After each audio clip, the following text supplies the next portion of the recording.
अस्सलामु अलैकुम वरहमतुल्लाहि वबरकातुहू। दोस्तों, उम्मीद करता हूँ आप लोग खैरियत से होंगे, ठीक-ठाक होंगे और दुआ है कि आप जहाँ भी रहें, खुश रहें और इस दुनिया को अच्छे से अच्छा बनाते रहें। और आज मैंने चाहा कि कल मेरी जो डिबेट हुई थी पंडित महेंद्र पाल आर्य से उस पर कुछ गुफ्तगू कर लूँ और वहाँ पर जो एक बड़ा सवाल जो किया जाता है नॉन मुस्लिम के हवाले से, हिंदूज़, क्रिश्चियन, क्या कुरान इनको मुशरिक कहता है और मुशरिकों का क्या मतलब है? और क्या यही है कि मुशरिक जहाँ तुम्हें मिले उसे ख़त्म कर दो? इस पे आजकल बहुत बात हो रही है और लोग इस पे सवाल कर रहे हैं, पूछ रहे हैं कि क्या कुरान में ऐसा है कि नहीं? बहुत सारे लोग उन्होंने इस पर मुझसे पूछा है और मैं वक़्तन-फ़वक़्तन इस पे बात कर रहा हूँ। क्योंकि ऐसा ये बात फैलाई जा रही है, प्रोपेगेंडा किया जा रहा है कि देखें कुरान में ये लिखा है कि जो नॉन मुस्लिम है, वो मुशरिक है, उसको मार दो, ख़त्म कर दो, वो तुम्हारे वो उसे ज़िंदा ना छोड़ो और पूरी दुनिया के अंदर से मुसलमान ही ज़िंदा रहने चाहिए और कोई नहीं रह सकता। तो इस पर आज हम बात करेंगे और इसमें मैं आप लोगों को भी लाइव लूँगा। आप लोगों की बड़ी पुरज़ोर फ़रमाइश थी कि मुफ्ती साहब आप स्ट्रीम करें, तो आज मैं स्ट्रीम पे आ गया हूँ और इसमें आप भी इसको जॉइन कर सकते हैं, मेरे साथ यहाँ पर सवाल पूछ सकते हैं आज डायरेक्ट मुझसे। जो भी आपके मन में सवाल आता है इस टॉपिक से रिलेटेड, वो आप यहाँ मुझसे पूछिए और हम बात करेंगे। जो भी आप इस्लाम से करना चाहते हैं, श्रीमद् भगवद गीता पे पूछना चाहते हैं, वेदों पे बात करना चाहते हैं, कुरान पे या हिंदुइज़्म, सनातन धर्म, आपने जो भी मुफ्ती हमदर्द से पूछना है, वो आप इस लाइव के अंदर पूछ सकते हैं। शुरू में मैं आपसे एक रिक्वेस्ट करूँगा कि इस लाइव की आप ज़्यादा से ज़्यादा दोस्तों तक शेयर करें, ताकि बहुत से लोग वो इसमें शरीक हो सकें। बहुत जो मुझे देखते हैं, सुनते हैं, वो ये चाहते हैं कि मुझसे संपर्क करें, राब्ता करें, सवाल करें। तो आज ये आप ये लिंक उनको भेज सकते हैं। वीडियो को आप शेयर करें व्हाट्सएप के ऊपर, फ़ेसबुक के ऊपर, जहाँ-जहाँ पर आपके साथ लोग जुड़े हुए हैं अपने दोस्तों को, ताकि वो आकर यहाँ पर मुझसे बात करना चाहते हैं तो बात भी कर सकते हैं और इस स्ट्रीम को जॉइन भी कर सकते हैं। आप कोई भी हैं, कहाँ से हैं, क्या आपका मज़हब, धर्म है, ये आप फिर भी ये कोई मायना नहीं रखता है, आप यहाँ पर आकर मुझसे सवाल कर सकते हैं, पूछ सकते हैं। तो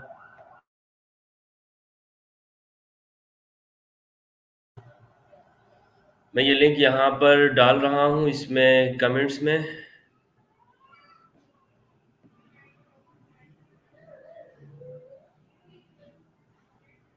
ठीक है। अब ये चैट कहाँ पर है जनाब? ये चैट का ऑप्शन कमेंट्स, ठीक है, चैट का। अच्छा, तो ये इसमें मैं स्ट्रीम का लिंक डालता हूँ मेरे भाइयों। और बल्कि पहले मैं समझता हूँ कि इस पे बात कर लूँ और फिर उसके बाद हम इस लिंक को मैं आपके साथ शेयर कर लेता हूँ। पहली बात तो ये है कि जो ये कहा जाता है कि जो भी नॉन मुस्लिम है उसके बारे में कुरान ने कहा है उसको मार दो, ख़त्म कर दो। ये मैं आपको कहना चाहता हूँ कि ये बात इस तरह नहीं है। कुरान में किसी जगह पर नॉन मुस्लिम के लिए ये लफ्ज़ नहीं है। अगर वो हिंदू है या क्रिश्चियन, कोई भी उसका धर्म है, ये कुरान में किसी जगह नहीं कहा गया है और आज तक कोई भी इसे प्रूफ़ नहीं कर सकता है। जो भी ये बात करते हैं वो सब गलत बात करते हैं। कुरान में नॉन मुस्लिमों को दोस्ती का कहा गया है कि आप उनसे दोस्ती कर सकते हैं, आप उनके साथ भाईचारा कर सकते हैं, इससे कहीं पर मना नहीं है। और ये जो बात की जाती है कि जिहाद का है, तो बिल्कुल कुरान में जिहाद के वर्ड्स मौजूद हैं, बिल्कुल उसी तरह जिस तरह और धर्म ग्रंथों के अंदर ये बात युद्ध की बात की गई है और युद्ध का कहा गया है। तो अगर एक धर्म के लिए युद्ध की जा सकती है, तो कुरान ने उसी को कहा है कि आप युद्ध करो। लेकिन 2 वजहों से, वो लोग जो किसी पर ज़ुल्म करते हों, अत्याचार करते हों, उनके साथ युद्ध की जाएगी। और जो लोगों को फ़ोर्सली किसी रिलीजन में लाते हों, ये वो लोग हैं। कुरान कहता है इनके साथ अब युद्ध करो। ये नहीं कि जैसे ये आजकल सुबह-शाम बैठे हुए हैं और ये बात करते हैं कि कुरान कहता है कि जो भी कलमा नहीं पढ़ता उसे मार दो। किसी भी जगह कुरान में ये नहीं लिखा कि जो कलमा नहीं पढ़ता, जो मुसलमान नहीं है, उसे ख़त्म कर दो, उसे जीने का हक़ ना दो। ये मैं ज़ोर-ओ-शोर से इसलिए बात कर रहा हूँ कि मुझे कोई भी आज तक ये साबित नहीं कर सकता, नहीं दिखा सकता कि कुरान में ये लफ्ज़ लिखे हुए हैं। कुरान में कहा गया है मुशरिक का, काफिर का, लेकिन मुशरिक कौन लोग हैं, काफिर कौन लोग हैं? ऐसा नहीं कि हर नॉन मुस्लिम को मुशरिक कह दिया है, तो एक ख़ास लोग हैं। फिर कुरान ने जगह जगह पर ये कहा कि तुम दोस्ती करो उन लोगों के साथ कि जो तुम्हें तुम्हारे घरों से नहीं निकालते। अब मैंने कल पंडित महेंद्र पाल आर्या से बात की, वो ज़ोर शोर से ये बात करते हैं, उनकी पहले डिबेट्स भी हो चुकी हैं और इसीलिए वो इन सवालों की वजह से वो इस्लाम को छोड़ चुके। वो ये कहते हैं कि कुरान में लिखा है जो काफिर है उसे मार दो, जो नॉन मुस्लिम है उसे ख़त्म कर दो, जो हिंदू है कुरान कहता है कि उसे जीने का अधिकार नहीं है।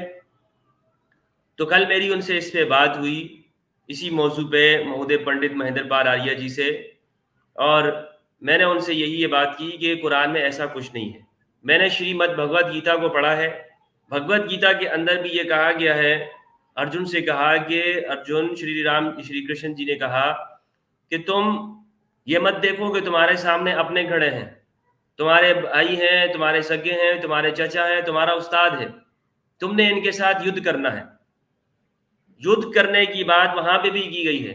तो इस पर फौरन पंडित महेंद्र पाल आर्य जी ने एक बात कही, उन्होंने कहा कि श्री कृष्ण जी वो एक बादशाह थे, राजा थे, वो ईश्वर या जो कोई आसमानी हस्ती नहीं है, यानी कोई पवित्र, कोई ऐसी कोई शख्स नहीं थे कि उनकी बात को आप कोट कर सकें। जबकि ये मेरे लिए एक बड़ी अजीब सी बात इसलिए हुई कि मैं जितने भी मैंने हिंदू से, धर्म गुरुओं से पूछा, तो उन्होंने यही कहा कि ये श्रीमद् भगवद गीता ईश्वर की किताब है, लेकिन वो कहते हैं ये ईश्वर की किताब नहीं है। एक बात तो ये है, अब ये बात इनकी सही है या नहीं है ये तो आप बताएंगे, आपको पता है, लेकिन मैं भी समझता हूँ कि ये बात ठीक नहीं है, क्योंकि जगह जगह पर श्री कृष्ण जी ने इसमें कहा है कि मैं कह रहा हूं सब धर्मों को छोड़कर मैं जी शरण में आ जा। तो ये बात वही कर सकता है कि जो धर्म लेकर आ रहा हो।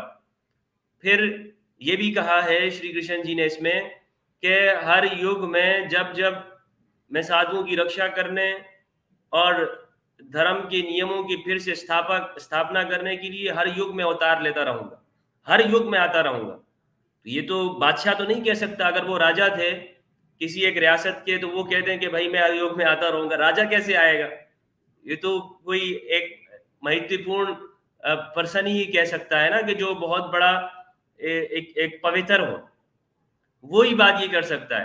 तो ये बात उन्होंने अपनी जान छुड़ाने के लिए बात कर दी कि वो श्री कृष्ण जी वो कोई बड़ी शख्सियत नहीं है, हालांकि बड़ी शख्सियत है। इस्कॉन में क्या वो कहते हैं कि ईश्वर है, यानी ईश्वर ही उनको माना जाता है।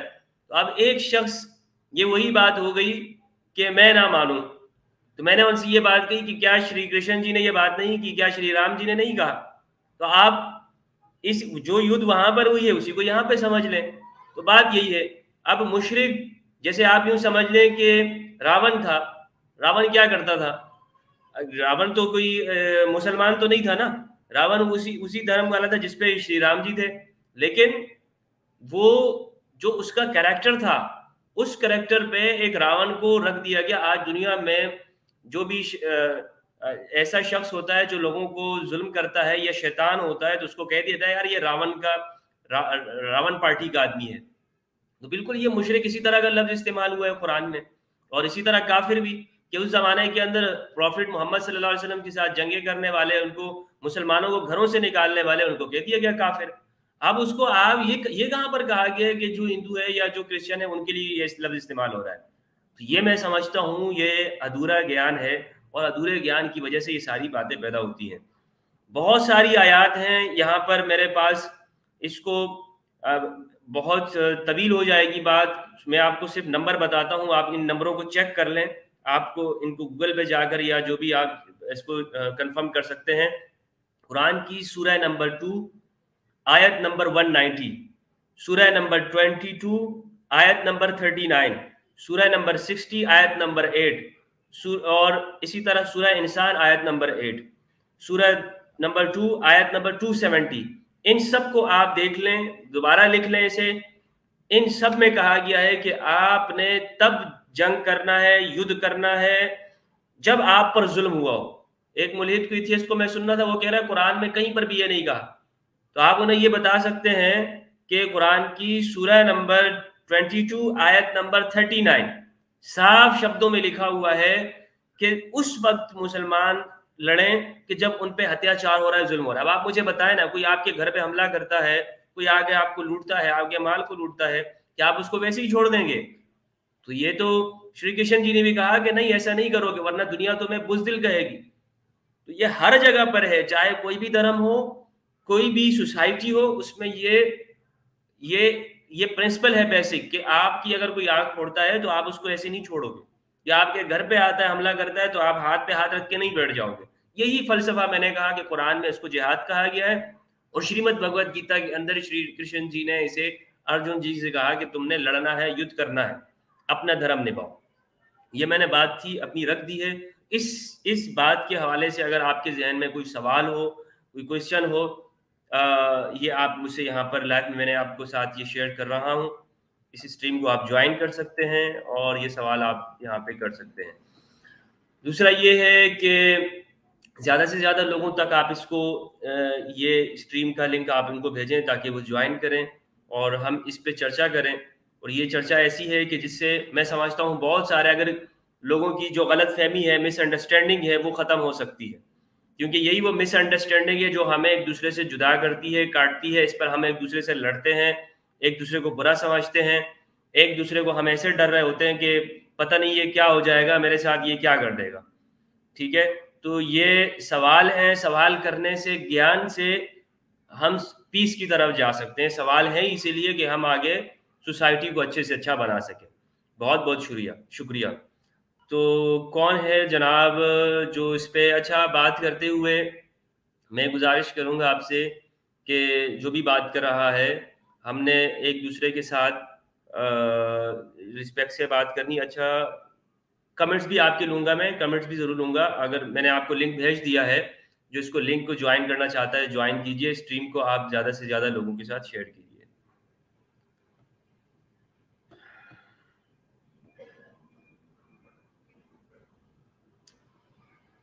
जी जनाब, कौन है हमारे साथ? जी नमस्कार सर। जी नमस्कार।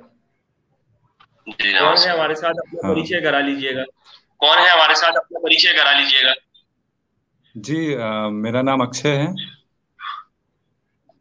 सही, सही। ठीक जी है। मैं अक्षय साहब झारखंड ये से हूँ, मेरा नाम बताइए अक्षय कि है। क्या अक्षय कहना साहब ये चाहेंगे बताइए आप? कि क्या कहना चाहेंगे आप? ये जिहाद पर। जी जी कहिए। जी जी कहिए। जिहाद पर या फिर ये पंडित महेंद्र पाल आर्य जी पर? जी जी कहिए आप। जी जी कहिए आप।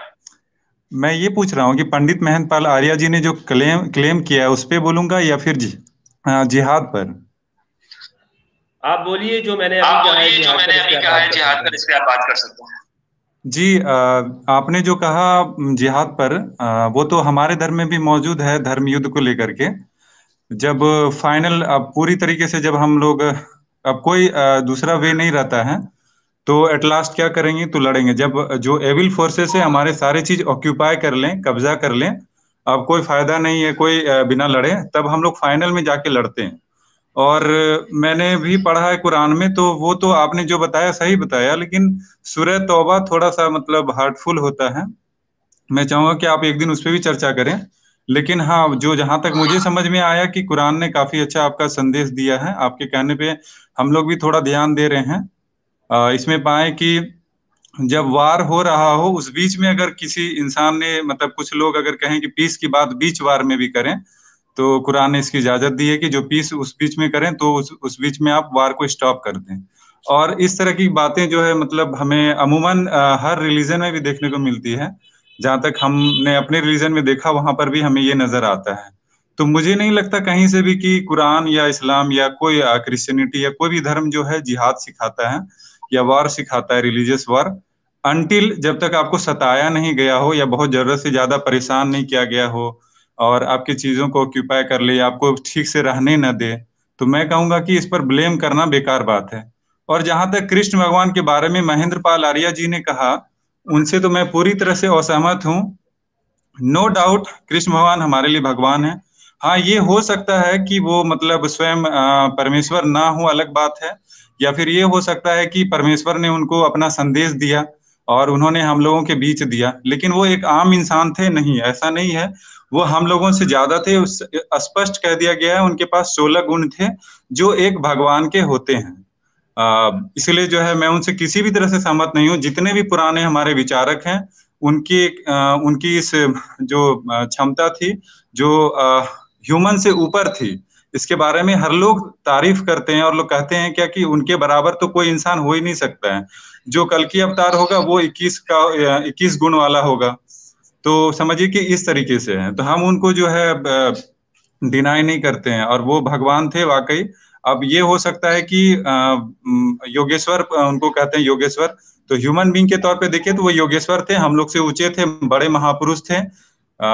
और अगर हम ईश्वर के तौर पे जो देखते हैं, उनके लिए वो ईश्वर जैसे थे। नहीं तो वो मैं महेंद्र पाल आर्य से सहमत नहीं हूँ।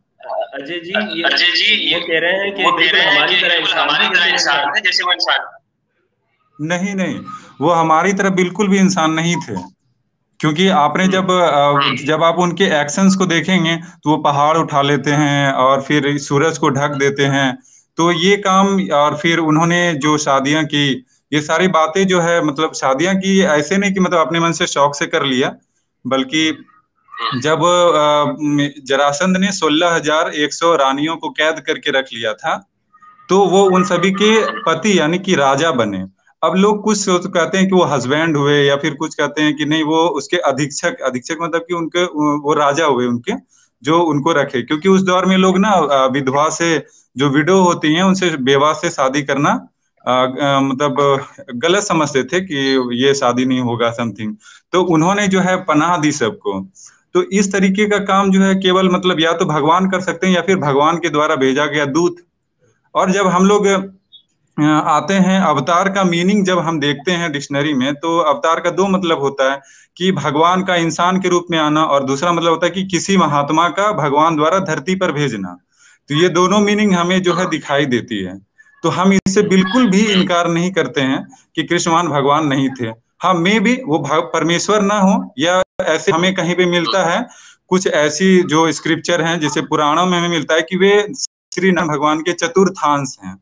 चतुर्थांश, और चतुर्थांश हमें समझ में आता है कि ये जो ब्रह्मांड है इसको चतुर्थांश भी कहते हैं। तो चतुर्थांश है यानी कि इस ब्रह्मांड के, यानी कि और वो ऐसा कहते भी कि मत परम ब्रह्म, मतलब कि मैं उस ब्रह्म, मुझसे वो ब्रह्म ऊपर है, यानी उस ब्रह्म यानी उस परमेश्वर के बाद मेरा ही स्थान है। या कहीं कहीं पे हमें इसका ट्रांसलेशन भी मिलता है। आपकी बातें मुझे बड़ी जबरदस्त लग रही हैं। मैं आपसे ये सवाल पूछना चाहूंगा कि मैंने जो पहले इंडियन या सनातन धर्म पे बात की है, अगर आपने सुनी होगी, मुझे ये बताइए कि क्या आपके नजदीक सनातन धर्म क्या है? क्या मतलब है? क्या वो एक अलग से है या उसमें इस्लाम का बिल्कुल मेल नहीं हो सकता है? आप क्या कहते हैं सवाल से? देखिए, सनातन धर्म जो है वर्सटाइल, हाँ वर्सटाइल है। और इसमें जो है मतलब आप देखें कि हर तरीके के जो मतलब स्कूल है, स्कूल ऑफ फिलोसफी है, मौजूद है को। तो जिसमें कि जो इस्लामिक वे है वो उस तरह का भी मौजूद है। मैं ये नहीं कहता हूँ कि 100% मौजूद है, लेकिन सिमिलैरिटीज की बात करें तो उस तरीके का हमें मिलता है। एक वो स्कूल ऑफ फिलोसफी भी है, और दूसरे हैं जो उनसे जस्ट रिवर्स हैं। जैसे आप लोगों में भी कोई रूमी थे, ऐसा समथिंग मैंने नाम सुना है। तो उस तरीके का भी स्कूल ऑफ फिलोसफी है, जैसा वो सोचते थे रूमी। उसी तरीके से हमारे शंकराचार्य जी ने उसी टाइप से कुछ दिया है कि जो हमारा आत्मा है वो भगवान है, समथिंग इस टाइप में। तो तुम ही ब्रह्म हो, तत्त्वम असि, या फिर सो अहम अहम ब्रह्मो अस्मि, ये सारी चीजें। तो देखिए एक सिमिलरिटीज तो ये हो गई। लेकिन हम लोग जब आते हैं सनातन धर्म पे, तो जब सनातन धर्म का हम डिक्शनरी में देखते हैं, सनातन धर्म ग्रंथ में, तो उसका मतलब होता है, देखिए सबसे पहले तो सनातन एक एडजेक्टिव है। सनातन कोई धर्म का नाम नहीं है, बल्कि वो विशेषण है, उसके बारे में उसकी विशेषता, हाँ विशेषता बताता है। हमारे धर्म का नाम केवल धर्म है, सबसे पहला वर्ड तो इसका नाम है धर्म, और दूसरा होता है अधर्म। हाँ, धर्म तो और अधर्म। हिंदुइज्म क्या है? देखिए, हिंदुइज्म तो सिंपल सी बात है कि कुछ कुछ हमारे ग्रंथ हैं, जो हमारे जो सबसे माइनर ग्रंथ हैं, जिसका मतलब कि बहुत ज्यादा वैल्यू नहीं है, उन सब जगहों पे हमें हिंदू शब्द का यूज होता है कि ये जो हिंदुइज्म है, यानी ये जो नदी के किनारे जितने भी, ये सिंधु नदी के किनारे जितने भी लोग हैं, वो सारे के सारे हिंदू हैं, और ये हमारे ग्रंथ में भी मिलता है बकायदा। सही। तो वो सब के सब हिंदू हो गए, बट जो अच्छा, सनातन है आपने ना, बताया कि सनातन धर्म। हाँ हाँ ठीक है। हाँ, ये मैंने हिंदू को बताया। जो सनातन धर्म है ना, तो सनातन एक विशेषण है, ठीक है, वो उसकी विशेषता बताता है। हमारा जो धर्म है वो केवल धर्म है, उसके बारे में कहा जाता है कि वो धर्म जो है वो सनातन है, या वो शाश्वत है, या वो प्राचीन है, पुरातन है, इस तरीके के वर्ड यूज करते हैं। तो चूंकि जो सनातन शब्द है ना, तो कृष्ण भगवान ने कई दफा इसके लिए यूज किया है, युधिष्ठिर जी ने, भीष्म जी ने, इन सब ने।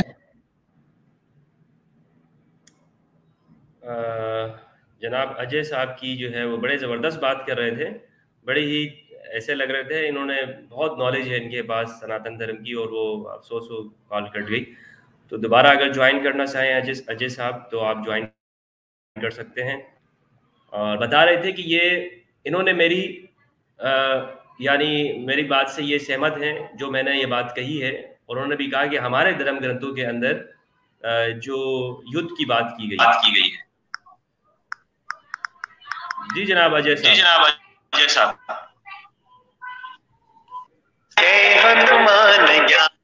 हाँ, हेलो। जी जी जी, मेरी आवाज आ रही है? जी, बिल्कुल आ रही है जी। मैं कह रहा था,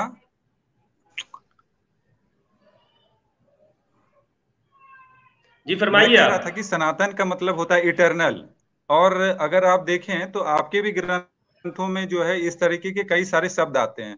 सनातन धर्म को अच्छा। हम लोग वैदिक धर्म भी कहते हैं, सत्य सनातन धर्म भी कहते हैं। सत्य यानी ट्रूथ, सनातन इटरनल, जो हमेशा से चला आ रहा है, वो कभी खत्म नहीं होगा, ना उसका शुरुआत है ना कभी खत्म होगा।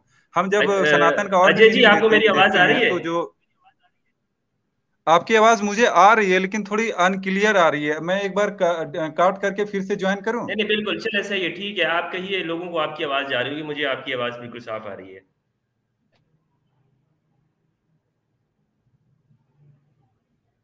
जी जी, कहिए आप। आ, मैं कह रहा हूं कि बस जरा सा मैं काट के ज्वाइन करूं, क्योंकि आवाज आपकी कम आ रही है। चलें जी, आप काट के ज्वाइन कर लीजिए, ठीक है।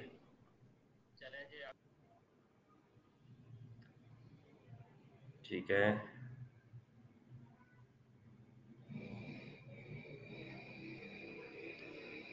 ठीक है जी, मनोज गौतम जी नमस्ते कहता हूँ मैं आपको, बहुत बहुत शुक्रिया आपने ज्वाइन किया, आप देख रहे हैं और साउंड कह रहे हैं कि साउंड क्लियर है। दोस्तों, अगर आप में से कोई ये सपोर्ट करना चाहता है इस यूट्यूब चैनल को, तो सपोर्ट कर सकता है सुपर चैट के ज़रिए से, वो इसमें अनेबल है। और ये फर्स्ट टाइम है कि जो मैं इसको यहाँ पर अनेबल कर रहा हूँ, ताकि अगर आप मेरे काम को सपोर्ट करना चाहते हैं तो वो आप सपोर्ट भी कर सकते हैं अपने कमेंट्स के ज़रिए से। बहुत बहुत शुक्रिया है आपका। और अगर आप सपोर्ट करेंगे मेरे काम को, तो जो आप देख रहे हैं कि मैं पीस का काम कर रहा हूँ, इंसानों को जोड़ने का, इस काम के अंदर आप सपोर्ट करेंगे, आपका भी हिस्सा होगा। बहुत बहुत शुक्रिया करूँगा मैं आपका, धन्यवाद करूँगा। मैं आपको अपने दिल से जो है वो धन्यवाद करूँगा अगर आप मेरे इस काम को सपोर्ट करेंगे।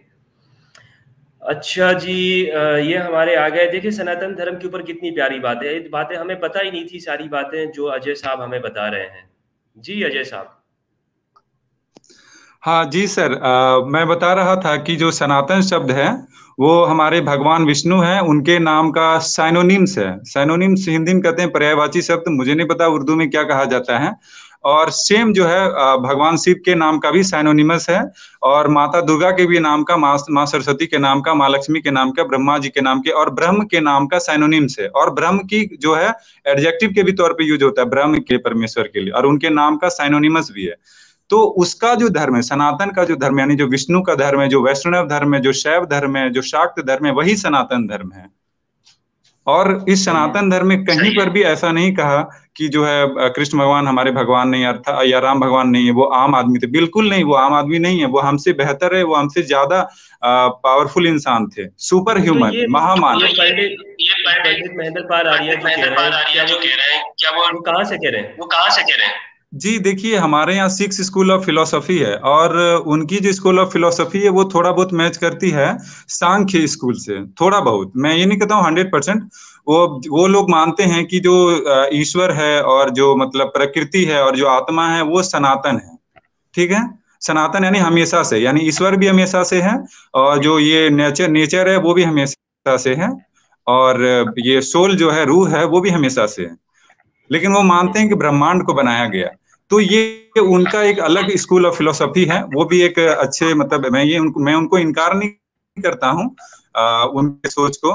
बट हाँ, मैं ये कहूंगा कि थोड़ा सा बच्चे भगवान पे किसी भी तरह का टिप्पणी करने से, नहीं तो फिर जब मरने के बाद परलोक जाएंगे तो फिर हो सकता है कि आप बहुत अच्छे से दंडित हो जाए। तो ब्रह्म दंड पाने से बचने का कोशिश करना चाहिए, नाम अपराध भी उन्हें लगेगा। पंडित कलारिया जी आपकी रहे, आपकी वो आवाज कट रही मुस्लिम है। हो या हमारे सनातन। अभी भी कट रही है? जी जी जी। अब आ रही है? जी जी, अब आ रही है। आ रही है अब? जी हाँ जी जी, मैंने कहा कि उनका एक स्कूल ऑफ फिलोसफी है। तो वो जिस स्कूल ऑफ फिलोसफी से बिलोंग करते हैं वो अपनी राय को रखते हैं। मैं उनकी राय को इनकार नहीं कर रहा हूं, बट उन्हें बचना चाहिए कृष्ण भगवान पे किसी भी तरह का टिप्पणी करने से। कृष्ण भगवान हमारे भगवान हैं, ये वो रिस्पेक्टेबल हैं, और वो हमें से नहीं, हमें से हो सकते हैं, होंगे, लेकिन हमसे ज्यादा है, मतलब कि हम उनकी बराबरी कभी नहीं कर सकते हैं। हम्म। ये हैं। हाँ, हम ये कह ठीक है। सकते हैं कि वो मतलब योगेश्वर, ये सब समथिंग। हाँ। और सनातन शब्द का जो है, हमने सैनोनिम्स भी पढ़ा है कि इस्लाम में दीन अल कय्यिम, जैसा कि मतलब आपके चैनल पे आके जो है आपने भी बताया था, और एक आए थे अब्दुल्ला तारिक सर, ऐसे करके, तो हम्म। उन्होंने भी जो है कहा था। तो हमने भी मतलब कय्यिम पे सर्च किया, अल कय्यूम, ये सब, तो हमें भी पता लगा कि ये जो सनातन धर्म है वो कहीं ना कहीं आपके इस्लाम से जो है मैच करता है। और सही। जब कय्यिम का करते हैं वो भी इटरनल है, सनातन भी इटरनल है, तो हमें नहीं लगता कि ये अलग है, तो ये तो सेम हम्म ही है। हाँ बस, हाँ भाषा अलग है, अब इंग्लिश में वाटर बोले, हिंदी में पानी बोले, अब आब बोले अरबी में, तो ये तो हम्म। बात अलग हो गई ना। तो सही। बात तो एक ही चीज को कर रहे हैं, एक ही भगवान को अलग अलग नाम से पुकार रहे हैं। जो बिल्कुल, मूर्ख लोग देखें होते हैं, लोग। हमारे यहाँ वसुधैव कुटुंबकम का है। हाँ जी, कहिए।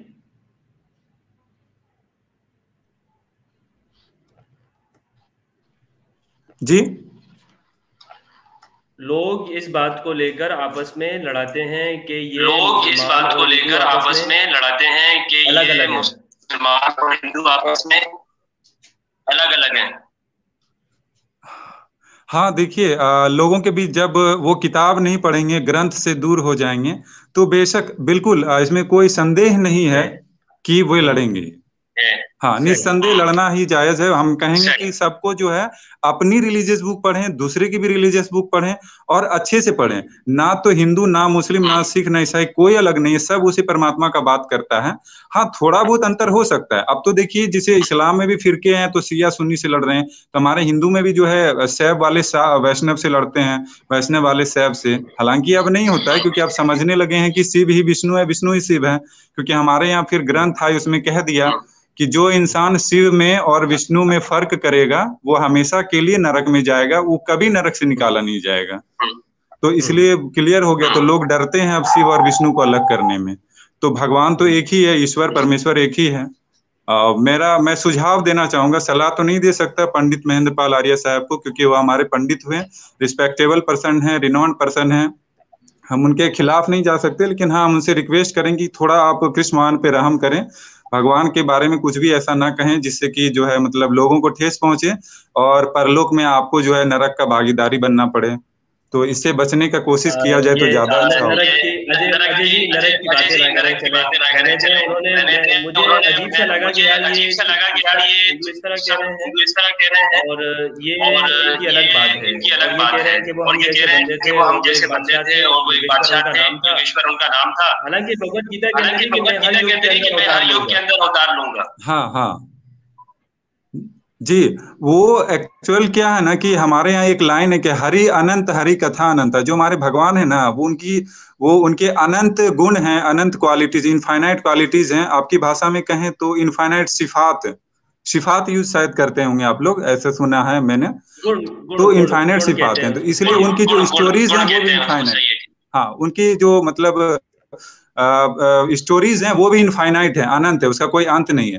तो उस स्टोरीज में से एक स्टोरी जो है हमारे आर्य समाज वाले भी फॉलो करते हैं, और उनका क्लेम है कि वो भी सही है, तो हम इनकार नहीं करते हैं। हाँ, बेशक हो सकते हैं, वो भी ब्रह्म के बारे में ही बताते हैं। थोड़ा बहुत हो सकता है ऊपर नीचे, लेकिन वो ही बताते हैं, इनकार नहीं करते हैं। बट हाँ, रिस्पेक्टेबल है। बट कृष्ण भगवान और राम भगवान के बारे में कोई भी बोलने से बचे, मैं यही सुझाव दूंगा। और थोड़ा नरक का डर रखें। चलें, बहुत शुक्रिया आपका। चलें, बहुत मैं शुक्रिया और आपका। मजीद को मिलूंगा, आपने बहुत अच्छी बातें मैं कही। और मजीद को मिलूंगा, आपने बहुत अच्छी बातें कही। जी, आते रहिए आप हमारे चैनल पे, संपर्क बनाए रखें आप हमारे से। होगा। और मैं आपका शुक्र, मुझे जी डॉक्टर अरमानी। जी मुफ्ती हमदर्द साहब जनाब, अस्सलाम वालेकुम सर। जी वालेकुम अस्सलाम। जी मैं आपको नमस्ते। चैनल पे ये डिस्कशन स्टार्ट करने के लिए बहुत कॉन्ग्रेचुलेशंस कि आपने एक ओपन टॉक स्टार्ट की। मैं बस ये क्विकली ज़्यादा टाइम नहीं लूँगा। 30-35 साल इस्लाम में गुजारने के बाद मैं इस नतीजे पर पहुँचा हूँ कि इसमें तो कोई शक नहीं है कि एक कुव्वत है जो इस कायनात को चला रही है। ये जो अथीस्ट लोग हैं, ये एक अजीब पूरी दुनिया के अंदर वो षड्यंत्र मचा रहे हैं, ये बच्चों को पढ़ा के यूरोप में कि जी ये सारा कुछ ऑटोमेटिक हो रहा है। अच्छा, अब हमें ये तो नहीं पता कि वो कुव्वत कौन है, कैसी है। तो एक तरफ तो ये अथीस्ट लोगों ने तरक्की तो कर ली, इन्होंने कोई शक नहीं इसके अंदर, लेकिन अब ये एक बंद गली में जाके फंस चुके हैं। अब यूरोप में यहाँ पे वो हमारी आमना सरदार हैं, उनसे भी मेरी बहस होती है। मैं यूके इंग्लैंड में होता हूँ, हर रोज 850 बच्चे नॉर्मल जो बेचारे चल रहे होते हैं उनको अबॉर्ट करते हैं। मतलब पहले तो आपने सेक्स एंजॉय किया, मजे लिए, अब आपको प्रेगनेंसी होगी तो अब आप कत्ल कर रहे हैं। अब अगर मैं किसी भी जगह रॉयल कॉलेज की मीटिंग पे ये लफ्ज यूज कर दूं ना कि अबॉर्शन इज अ मर्डर, तो वो मुझे कहेंगे doctor Imran please stop talking like this, stop hurting us. दूसरी बात करूंगा तो मुझे मीटिंग से निकाल देंगे। ये अभी 2 मिनट पहले उन्होंने मुझे एक रॉयल कॉलेज के चलते हुए कोर्स से ब्लॉक कर दिया है, जिसके कि मैंने उनको 1 लाख से ज्यादा रुपए दिए हुए हैं, लेकिन मैं कमेंट नहीं कर सकता, कोर्स अटेंड कर रहा हूं। अभी इसमें से ब्रेक हुई थी तो मैं आपके पास आ गया हूं। किस बात पे उन्होंने मुझे ब्लॉक किया? कमेंट्स के अंदर बेसिकली क्वेश्चंस कि एक जिहोवा विटनेस के लोग हैं, ईसाई ग्रुप है, वो तकरीबन 80-90 लाख या 1 करोड़ है। वो जब हॉस्पिटल में कोई मरीज उनका दाखिल होता है, हमारी बला से बाहर जो मर्जी करते फिरें, वो हमें मुसीबत डाल देते हैं आके। अब ये नस्ल पाकिस्तान में नहीं है या इंडिया में। वो क्या कहते हैं कि जी हमारे बिलीफ के मुताबिक हमें आपने ब्लड नहीं देना, मरते मर जाएं लेकिन हमें खून ना लगाएं। अब मुझे ये बताएं कि ऑपरेशन के दौरान जब मरीज को खून की जरूरत पेश आए तो हम क्या करेंगे फिर? तो डॉक्टर तो फंस जाएगा। अब मरीज अगर मरता है तो आपने उसके ऑल्टरनेटिव मेथड्स ढूंढने होते हैं। मेरी सारी बात करने का मकसद ये है कि इस किस्म के ऊट पटांग बिलीव, ख्वाह वो ये भी सनातन साहब जो फरमा के गए हैं कि लंबा सा लेक्चर दे के गए हैं, अब इन्होंने भी एक उद्यम मचाया हुआ है। भाई आप पूरे हिंदुस्तान में आपको मोदी जी को मुकम्मल आज़ादी है, तो तुम तरक्की क्यों नहीं कर गए? तुम्हारे हिंदुओं में जात पात नहीं खत्म हो रही? किस तरह तुम ट्रीट करते हो लोगों को? शूदर खश्तरी तुमने बनाए कि हमने बनाए हैं? कच्ची बस्तियां देखें इनकी। तो ये सनातन सनातन करते हैं। मैं वैसे वेजिटेरियन हूं, लेकिन मैं गीता को पढ़ के वेजिटेरियन नहीं हूं। मैं अपने अंदर से खुद ह्यूमैनिटी और उसके ऊपर हूँ। मुफ्ती साहब टाइम ले लिया मैंने, रब्बुल आलमीन मौजूद है। आपका शुक्रिया। इस पे मैं बात करना चाहूँगा कि देखें, उन्होंने अपने धर्म की बात कही है, सनातन धर्म की, और दूसरी बात ये है कि जो हिंदुस्तान में जो कुछ हो रहा है वो पॉलिटिक्स है। वो चाहे मुस्लिम कंट्रीज़ में हो रहा हो इस्लाम के नाम के ऊपर, या हिंदू कंट्री में हो रहा हो हिंदुत्व के नाम पे, उनको हमें चाहिए कि असल इस्लाम और हिंदुइज़्म से या सनातन धर्म से अलग रख के उसके ऊपर कमेंट करें। ये मेरी आपसे गुजारिश है। बाकी आपकी मर्जी है, आप सनातन धर्म को क्या समझते हैं या क्या चीज़ है, वो आपका राइट है, आप उस पर बात करें। बट मेरी आपसे गुजारिश ये है कि हम मजहब को और सियासत को अलग करके देखें। बहुत शुक्रिया जी, बड़ी अच्छी बात है। लेकिन बात ये कि जितने भी धर्म है ना, ये जो भी मैंने जिहोवा विटनेस, ये यूरोप में है, क्रिश्चियंस हैं, मतलब हर मजहब के अंदर अच्छी बातें भी हैं लेकिन कुछ ऐसी ऊट पटांग चीजें भी हैं। अब मैं इस्लाम को छोड़ चुका हूं, मैं एक एक्स मुस्लिम हूं। मुझे लोग कहते हैं कि जी मैं सनातनों से ज्यादा सनातन हूं क्योंकि मैं वेजिटेरियन हूं। मैं तो एक मक्खी मच्छर भी नहीं मारता और मैं कर्मा पे यकीन करता हूं कि हर रोज कर्मा हो रहा है। लेकिन ये जो घंटियां बजाना है ना, जाके बेशक मंदिर में हो या के चर्च में, और चंद अपने साथ ब्लाइंड बिलीव्स लेके फिरना, हम मुसलमान उसमें वर्स्ट हैं लेकिन ये सनातन भी उसमें कम नहीं है, या बाकी जो पक क्रिश्चियंस हैं। तो असल रब जो है एक इंटेलिजेंट पावर है जो अकल पे चल रहा है ये सारे सिस्टम को, तो सबको उस अकल पे आना चाहिए। मैं बस इतना मैसेज देने आया था कि, और बड़ा अच्छा लगा आपसे बात करके, आपने मुझे टाइम दिया, और आपकी जो टॉक हुई थी सचवाला जी से वो बहुत एंजॉय की। उधर चैनल पे भी दोबारा आप आए और मजीद हमें प्लीज एनलाइटन करें। शुक्रिया आपका, बहुत शुक्रिया जी। ऑल द बेस्ट जनाब, थैंक यू।